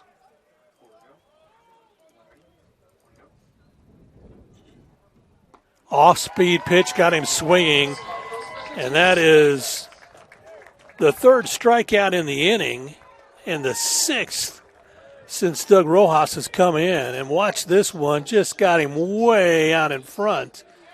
So 3 up, all 3 struck out in the 5th inning. No runs, no hits, no errors, nobody on base. We go to the bottom of the 5th, and we'll take a break before we do and come back after this on the Lone Star Conference Digital Network.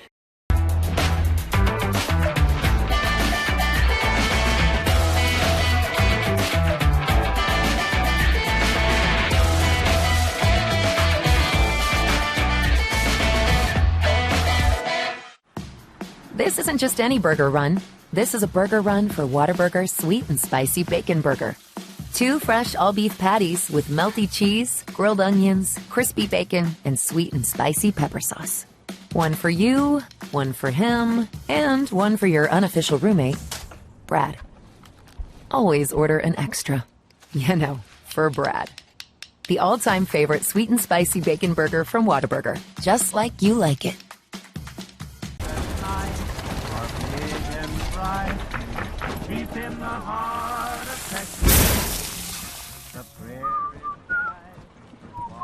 Bud Light, proudly brewed. We'll see if the Buffs can get the bats going here in the bottom of the 5th inning, trailing 4-1. It'll be Corey Schmidt, Will Fenning, and Eddie Savoy. The 4, 5, and 6 batters in the lineup for the Buffaloes. Facing Jacob Petros. Petros, who has allowed 1 run on 3 hits. Pitched very well. Throws a strike there on the first one to Corey Schmidt. Corey shaking his head, yep, that was a good pitch. Petros gets set to come home with it. And that's going to be driven out into right field. And that one back. That's gone. A solo home run for Corey Schmidt. Corey drives that over the 380 mark in right field. And that cuts the lead to 4-2 on the solo shot by Corey Schmidt.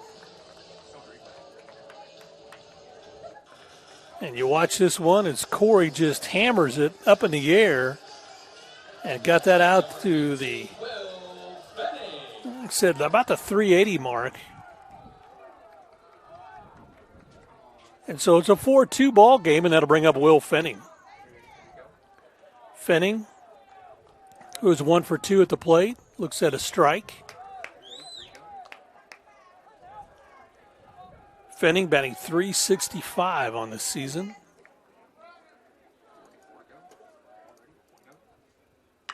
Drives this out into left field. That'll be a base hit. Then he'll dig for second base. So a stand-up double for Will Fenning. So back-to-back hits for the Buffaloes.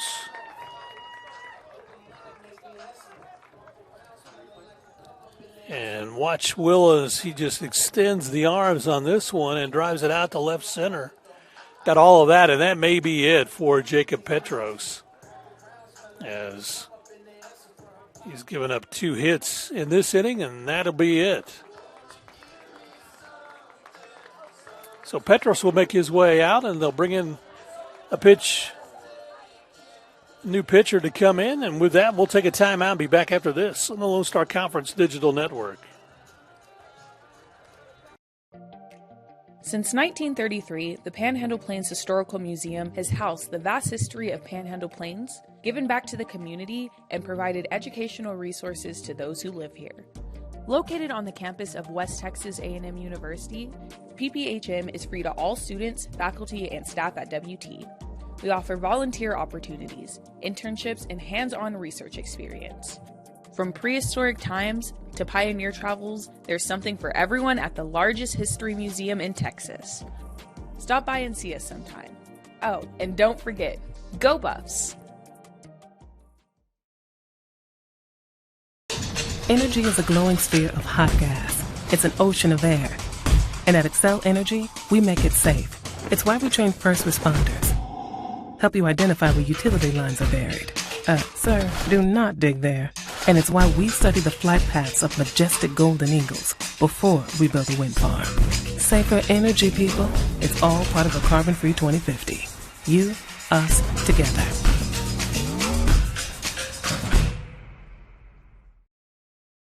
Delicious.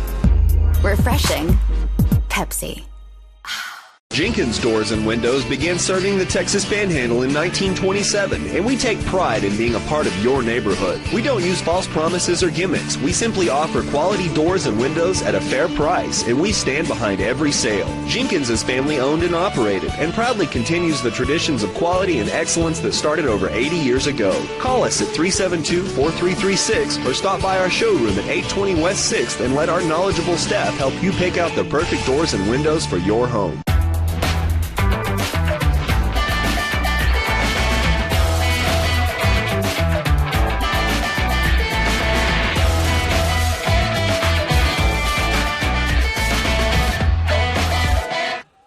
So Eddie Savoy will be the first to face Devon Chappa, the new pitcher. Looks at a strike on the outside corner. Eddie, who's 0 for 1. He had walked in his first at-bat, popped up to the second baseman in his second at-bat in the third inning. Down in the count, 0-1. That pitch is way outside. Will Fenning will head to third base.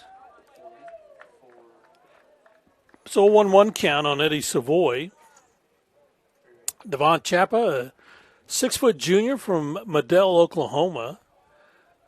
Came from Carl Albert State. He's one of 3 players on this Fort Smith team that have come from Carl Albert.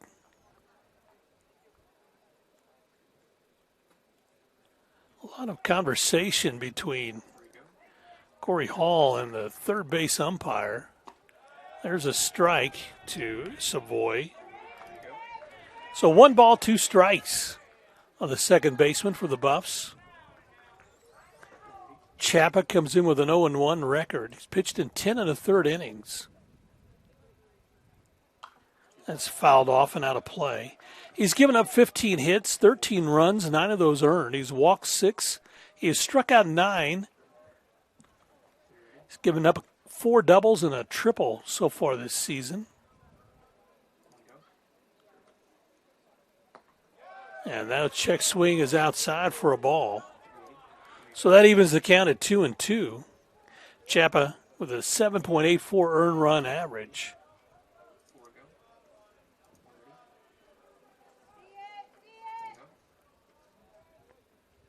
Savoy pops this one up out into right field. And settling underneath it, Brandon Ulmer grabs it. And here is the throw home, but not in time as Will Finney comes around to score to cut the lead to 1. As Eddie Savoy flies out to right for out number 1, but does get the RBI.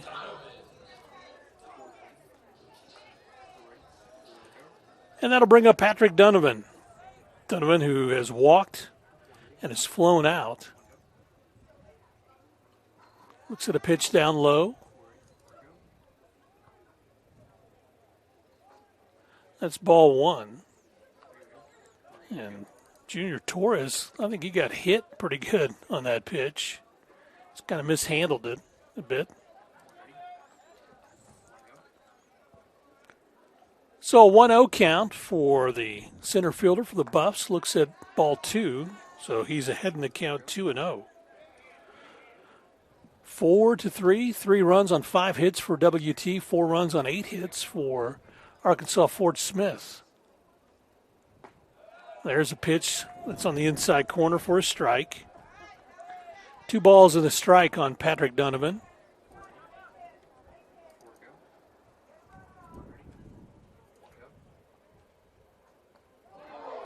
That one hits Patrick pretty hard. And so he'll head down to maybe. He has really got hit hard.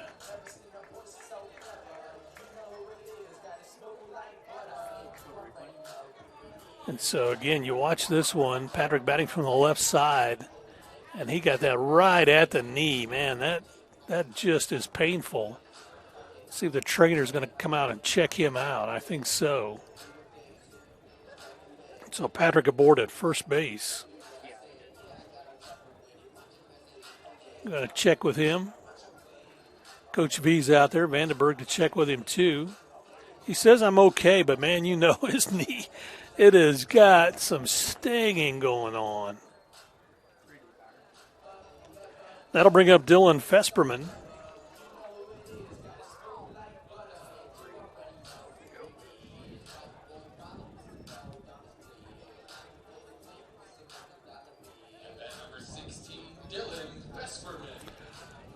So Fesperman will come up.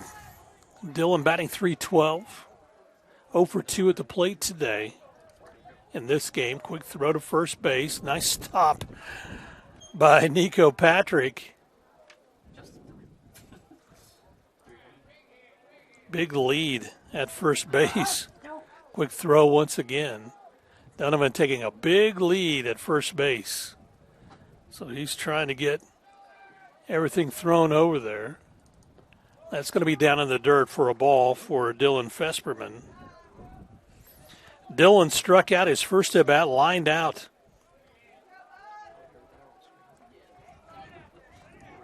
For his second at bat to the shortstop. The pitch is outside for a ball. Chapa, junior out of Medill.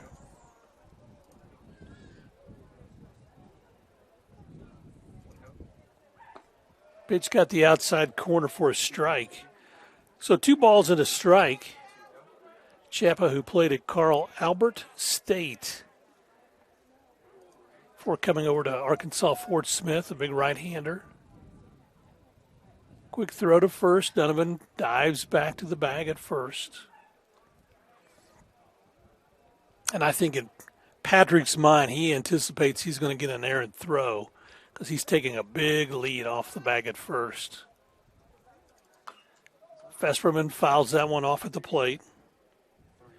So that gives it a 2-2 count for the big right-hander from Phoenix, Arizona. I think he fouled that off his ankle, too. He's kind of trying to get that one ironed out as well. Fesperman ready to go. Off-speed pitch got him looking for strike 3. I think he says it was too much inside, but the umpire said that was right at for strike 3. You look at the pitch. I don't know. Looks like Dylan might have an argument on that one. It's the first strikeout for Chapa. And Dylan's saying that's right at the white line. So that brings up Cam Loy. 2 outs here in the inning. 2 runs have come across. 4-3 is our score. Cam looks at strike 1.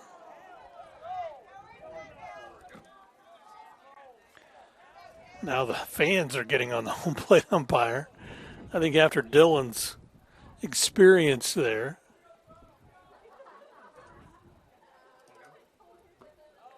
And that is going to be ball 1. So 1-1 count on Cam Loy.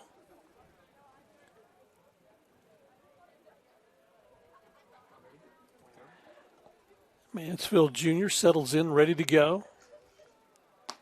Got the outside corner. That was a good pitch, and Cam just shaking his head, but it looked like it got the outside corner.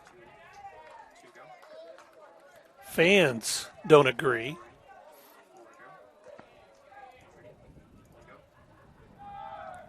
And there's a pitch driven out into right field, but coming on to grab that one is Brandon Ulmer for out number 3. And so Cam Loy flies out to right for out number 3. So 2 runs come across for the Buffaloes on 2 hits. There are no errors in the inning and 1 left on base. We played 5 complete. Arkansas Fort Smith leads this one 4-3. We'll be back for the top of the 6th after this on the Lone Star Conference Digital Network.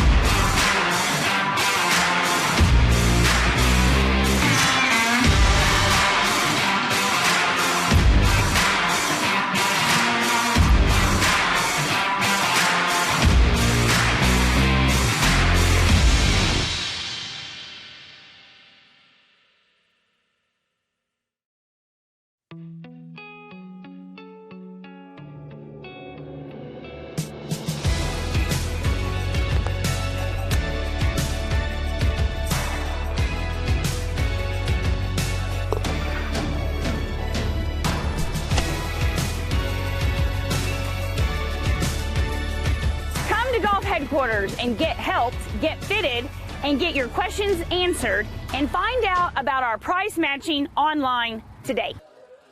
Well, new pitcher for the Buffaloes is Reese Miller. Reese comes in with a 2-2 record and 3 saves on the year. He's pitched 33 1/3 innings.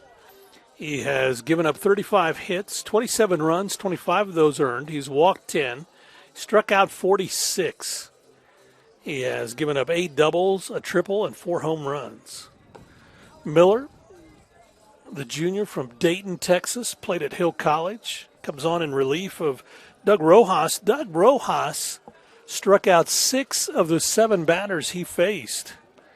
So Doug did a nice job in 2 1/3 inning. And so now it goes over to Reese Miller to kind of mop things up, hopefully, and the Buffs trailing now 4-3. 4 runs on 8 hits and an error for the Lions, while the Buffaloes have 3 runs on 5 hits. And Mason Reynolds will lead things off, followed by Junior Torres and Blaze Quanstrom, the 8-9-1 batter. In the lineup for Arkansas Fort Smith. Bunt shown, and that is going to stay fair. And so Mason Reynolds will get a bunt single. And really that's all that Adam Becker could do was let it roll, because he got such a good jump out of the box, and so all he could do is let it roll and see if it'd go foul. Unlike a regular dirt infield, it's just not even. It'll roll around a lot, but the synthetic surface is pretty much true, so it just stays on the path it's going. So Junior Torres comes up, looks at a strike. Torres batting 130. He is 0 for 1 at the plate. He walked back in the 3rd, flew out to left field in the 2nd. The catcher batting from the right side. takes a swing and comes up empty.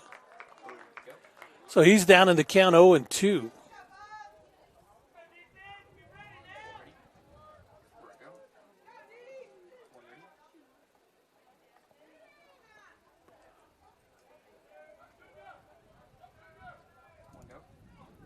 Oh, good breaking ball, but it breaks low for a ball one.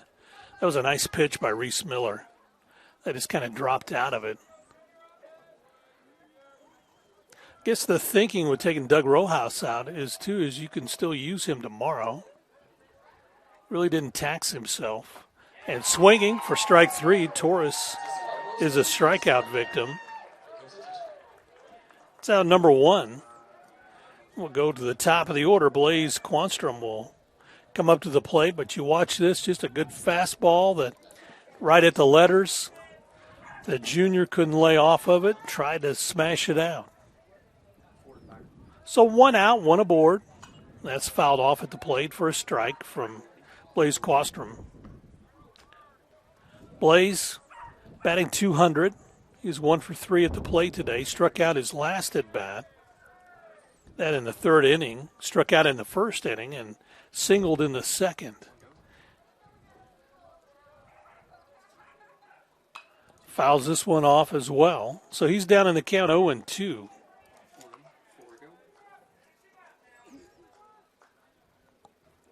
Shadows continue to encroach out on the field of play, kind of covering the bag at third base right now. Again, this makes it tough to see for the folks in the right field section of the field. Off-speed pitch just misses. So 1 ball, 2 strikes on the leadoff batter for the Lions of Arkansas Fort Smith. Blaze settles in, batting from the left side. Reese Miller comes home with it. Oh, man, that had a lot of bend on it. And you could hear the fans. They were wanting to know what we were looking at here. Again, you watch this pitch. I think the only thing, it may have been a little high. That's the only thing I can think of because that really just had a nasty break to it. Got him swinging on that one, and that is strike three. So second strikeout for Reese Miller. And that'll bring up Nico Patrick. Nico, who struck out his last at bat, singled and grounded out. He is 1 for 3 today at the plate.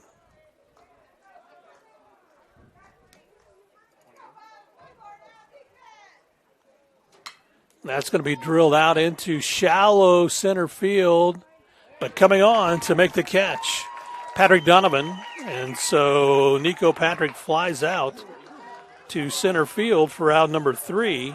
So no runs on 1 hit.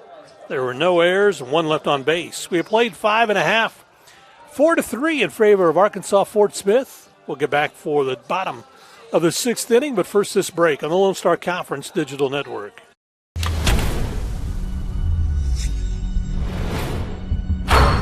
This is a walk-on athlete. They train longer, put their heart into the game. This is the passion we're built on.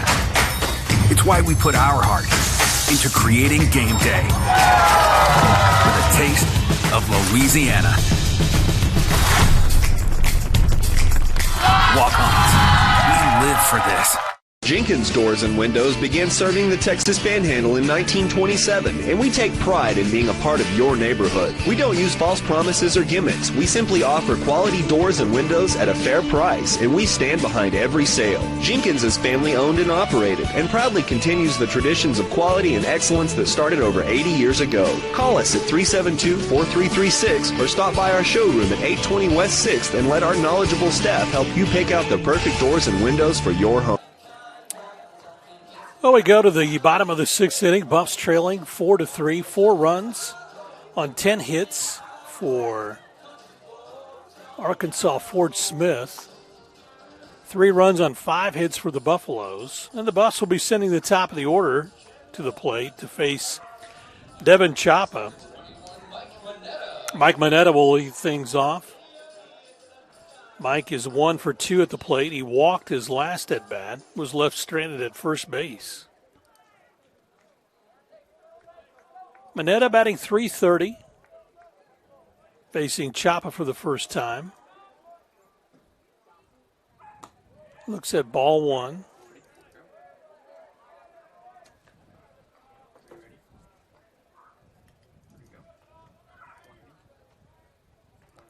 Moneta settles in, way inside for a ball. So 2-0 the count. There is action in the Arkansas Fort Smith bullpen area. There's a hard shot to the shortstop. Here's the throw, not in time. And Moneta just blasted that one. And Mason Reynolds came up with it. They ought to check to make sure he's okay. Man, that was a hard shot. And so Moneta gets aboard. And again, you see this one just blasted by Mike Moneta. Shortstop gloves it, but then drops it, trying to come up with it. And Mike beat that out with good speed down the first base line. So Moneta aboard with a single, and that'll bring up Ryan Johnson. Johnson, first pitch inside corner for a strike. Johnson, who hugs the plate.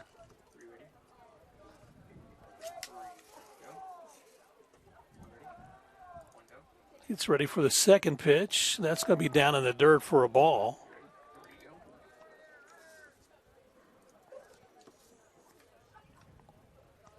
Ryan, who has been hit by 24 pitches this season to get aboard. So, again, he hugs that plate.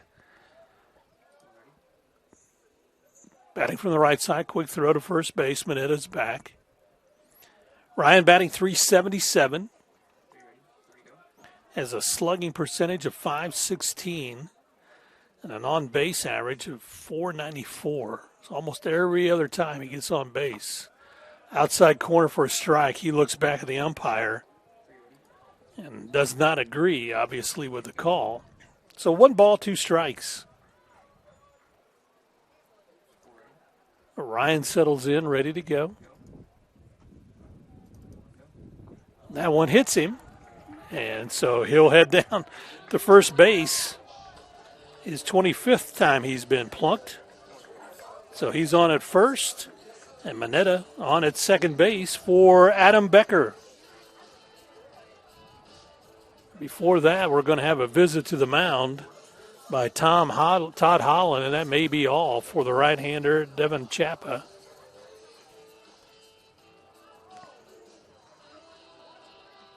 We'll see if that is going to be the case, if they're going to make a pitching change.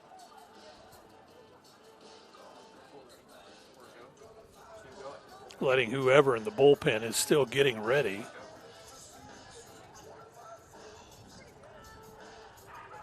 Now the home plate umpire is going to go out and break up the meeting on the mound, and in doing so, we'll see if we'll get a pitching change here.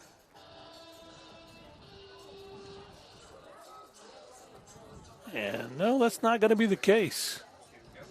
So they're going to let Chapa stay out there, at least for another batter. So runners at first and second here in the bottom of the 6th inning for Adam Becker. Also, they probably went out to just make sure everybody's on the same page with Becker, batting .453. Becker has that .876 slugging percentage, and with runners in scoring position, .472. This pitch is way inside for a ball. Give Devin credit. He is not afraid to challenge the batters. Comes right inside.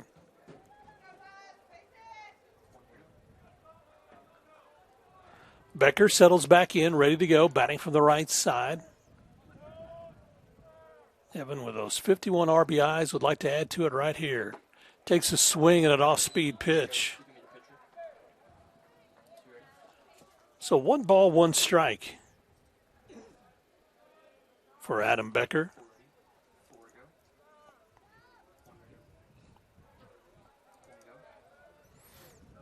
Becker settles in, ready. Drives this out into right center field. And that one may be off the wall. It is off the wall. 2 runs will come home. Here's the relay to the plate. And they're saying safe by Ryan Johnson. Beat the throw.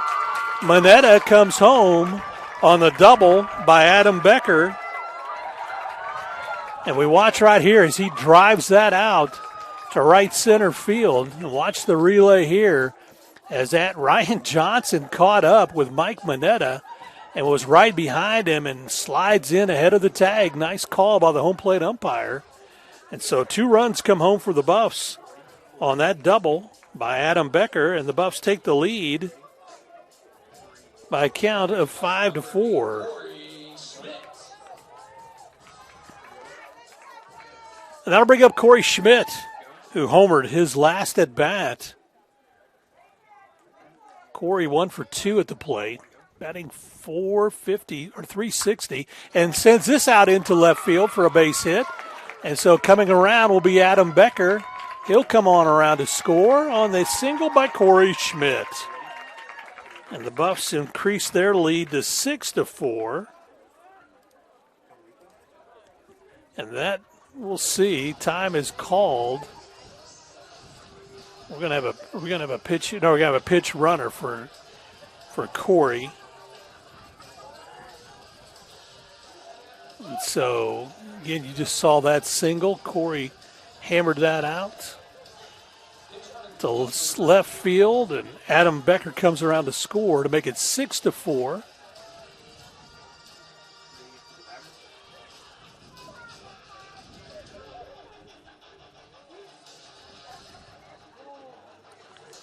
So the pitch runner coming in for the Buffaloes will be Paul Whitman. Good speed for Paul as he will be over at first base, and he will challenge Devin Chappa. And that'll bring up Will Fenning, who has singled, doubled, struck out. He is 2 for 3 at the plate in this game. Pitch is low for a ball.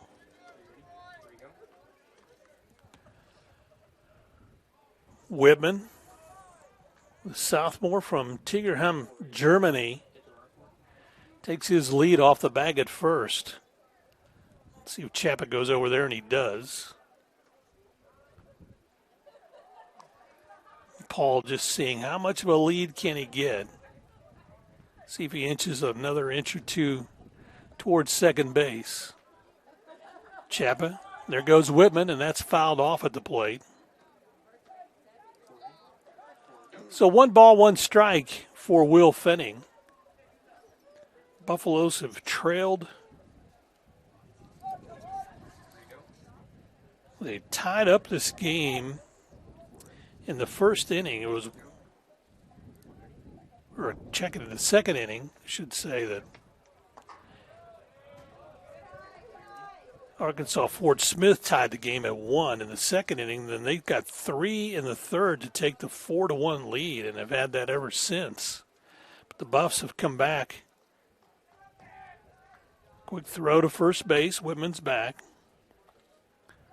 But the Buffs have come back to score 2 in the 5th and now 3 here in the 6th to take this 6-4 lead. Pitch is high for a ball. So 3 balls and a strike for Will Fenning.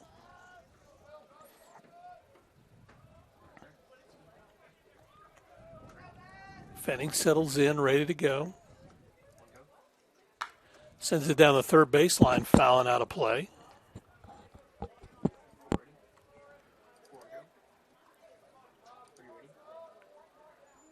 Chappa on in relief. Came in last inning and got the outs needed. Got the 3 outs in the 5th to settle it down. And then now he's allowed 3 runs here in the 6th. Whitman off with a pitch. That's fouled off. So 3-2 count for Will Fenning. Just keeping the bat alive.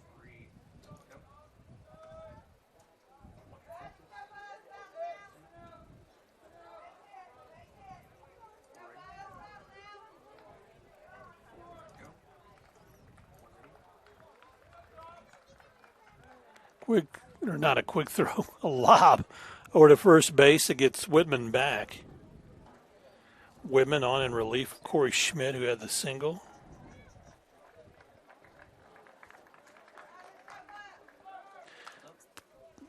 And that's fouled off at the plate.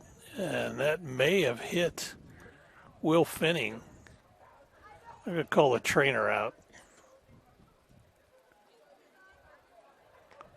Just fouled that off of his leg. So trying to get some feeling back in that left leg.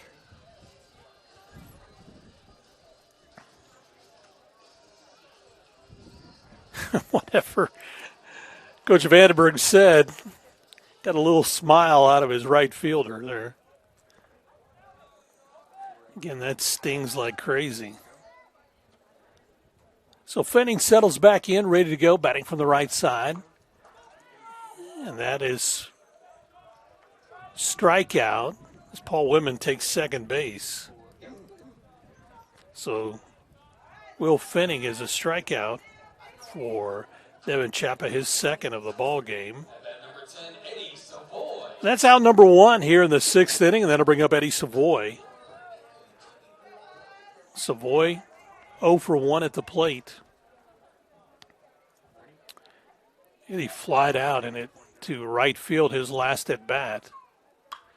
Pops this one out into right field as well, giving chase. Brandon Werner. Ulmer comes up with that one. So that's a fly out to right field twice in a row for Eddie Savoy. That's out number two. And that'll bring up Patrick Donovan.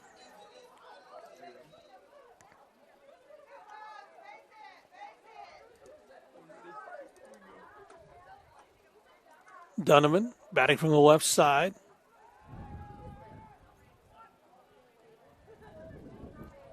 Patrick 0 for 1 at the plate today. He flew out to center field in the first. He walked in the third and got hit by a pitch in the fifth. Pitch is outside for a ball.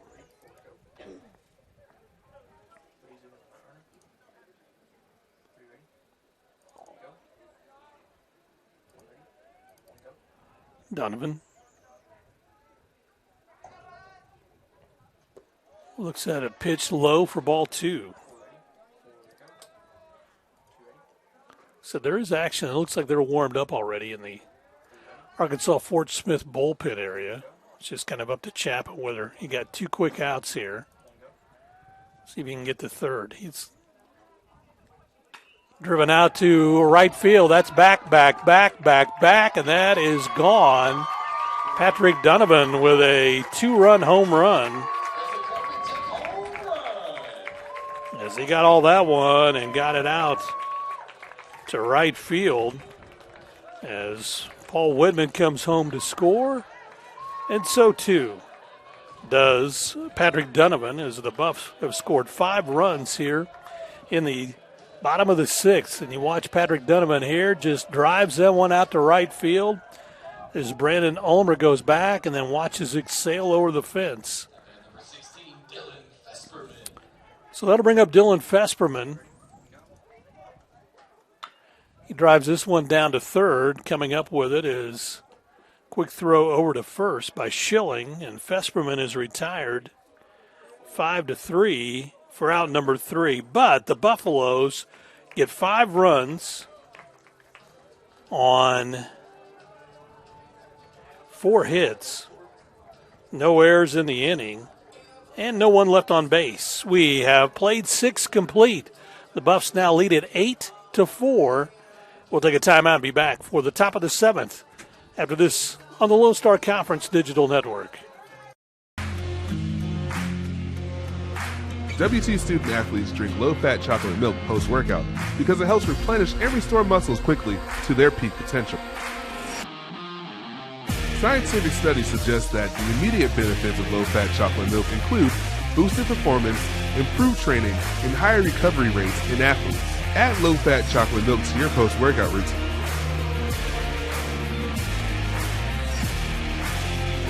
Go Buffs!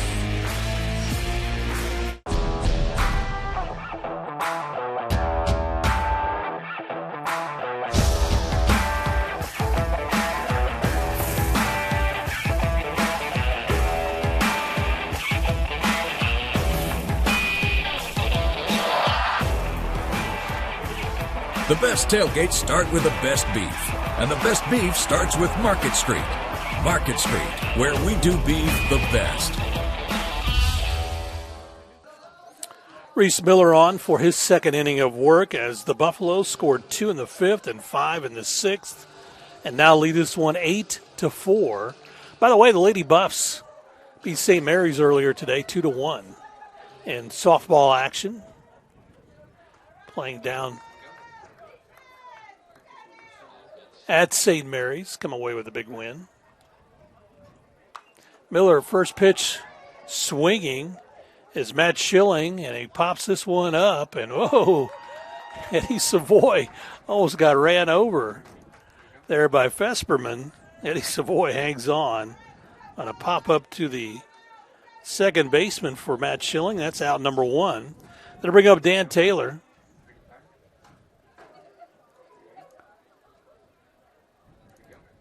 Taylor batting from the right side. 1 for 3 at the plate. First pitch outside for a ball. Taylor batting .239.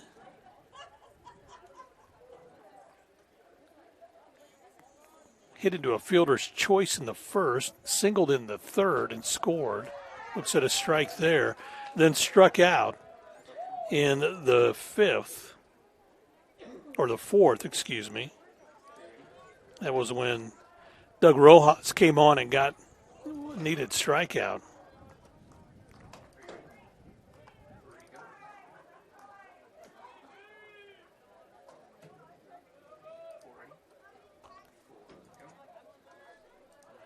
Miller head in the count 1-2, got him swinging for strike 3. So third strikeout for Reese Miller. And again, Reese just overpowering on this one. And got Dan Taylor swinging. There we go, Michael Brinton. Brinton, who is homered, singled, and struck out. Looks at a pitch down low for a ball. Brinton batting .243.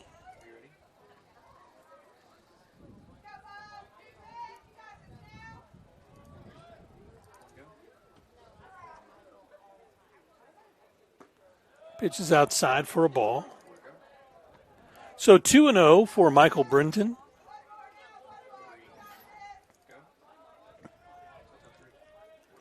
Miller, as the shadows continue to creep on the infield, that one is going to be inside for a ball. So 3-0 now on Michael Brinton.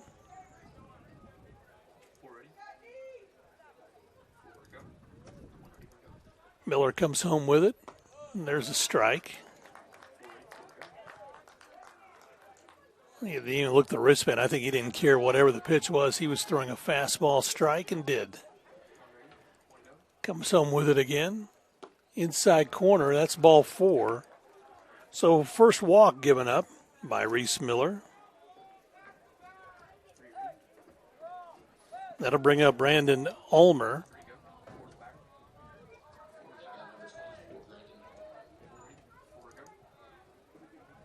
It looks like with Ulmer, they have really shifted Eddie Savoy over. He's almost playing in shallow center field. Again, battling the sun. So they give up to Brinton. He steals second base.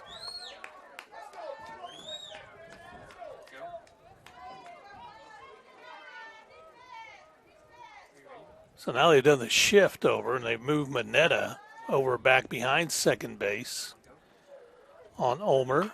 As Ulmer doesn't care, he sends that out for a base hit. And so here comes Finney with the throw in. So a walk and a single has 2 aboard with 2 outs here in the bottom of, or the top of the 7th. And that'll bring up Jordan Helm. And instead of Jordan batting, this will be a pitch hitter.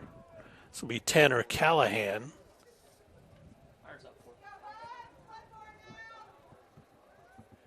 Callahan, who was the designated hitter in our first game today.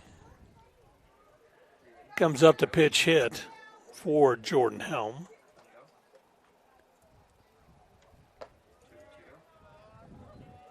So Ulmer, nobody's holding him on, so he'll take second base. So runners at second and third. And a 1-0 count on Tanner Callahan.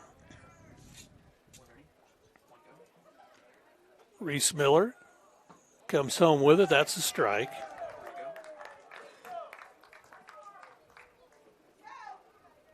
Miller.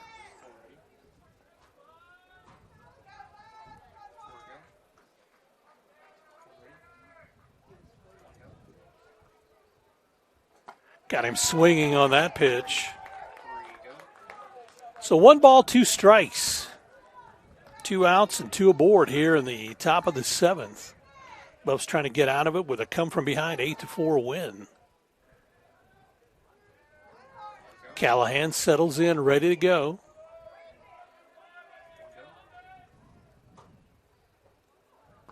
Got him on strike 3.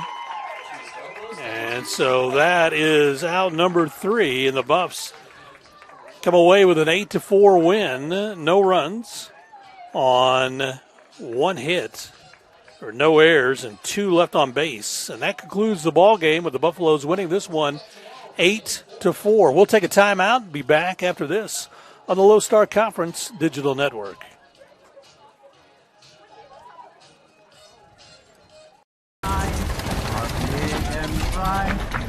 Deep in the heart of Texas, the prairie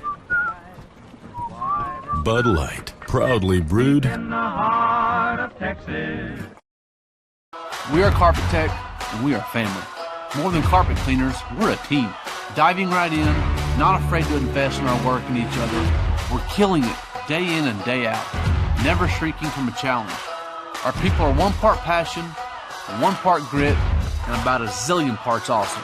And we are always looking to add to our family. So what are you waiting for?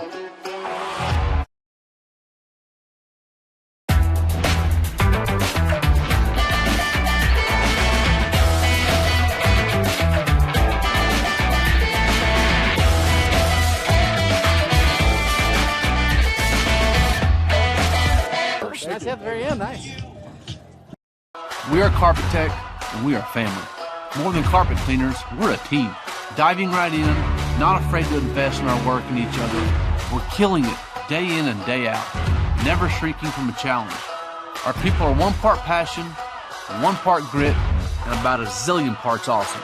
And we are always looking to add to our family. So what are you waiting for? Delicious, refreshing, Pepsi.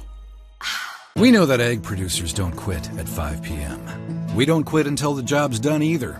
Bankers' hours don't apply at First United Bank because we believe egg lending isn't a 9-to-5 job. While you're out working the fields or managing the herd, we're making sure your money is working too. Whether it's for livestock, land, or equipment, we're one of the most dominant egg lenders in the state and have been burning the midnight oil since 1907. First United Bank. We know ag lending.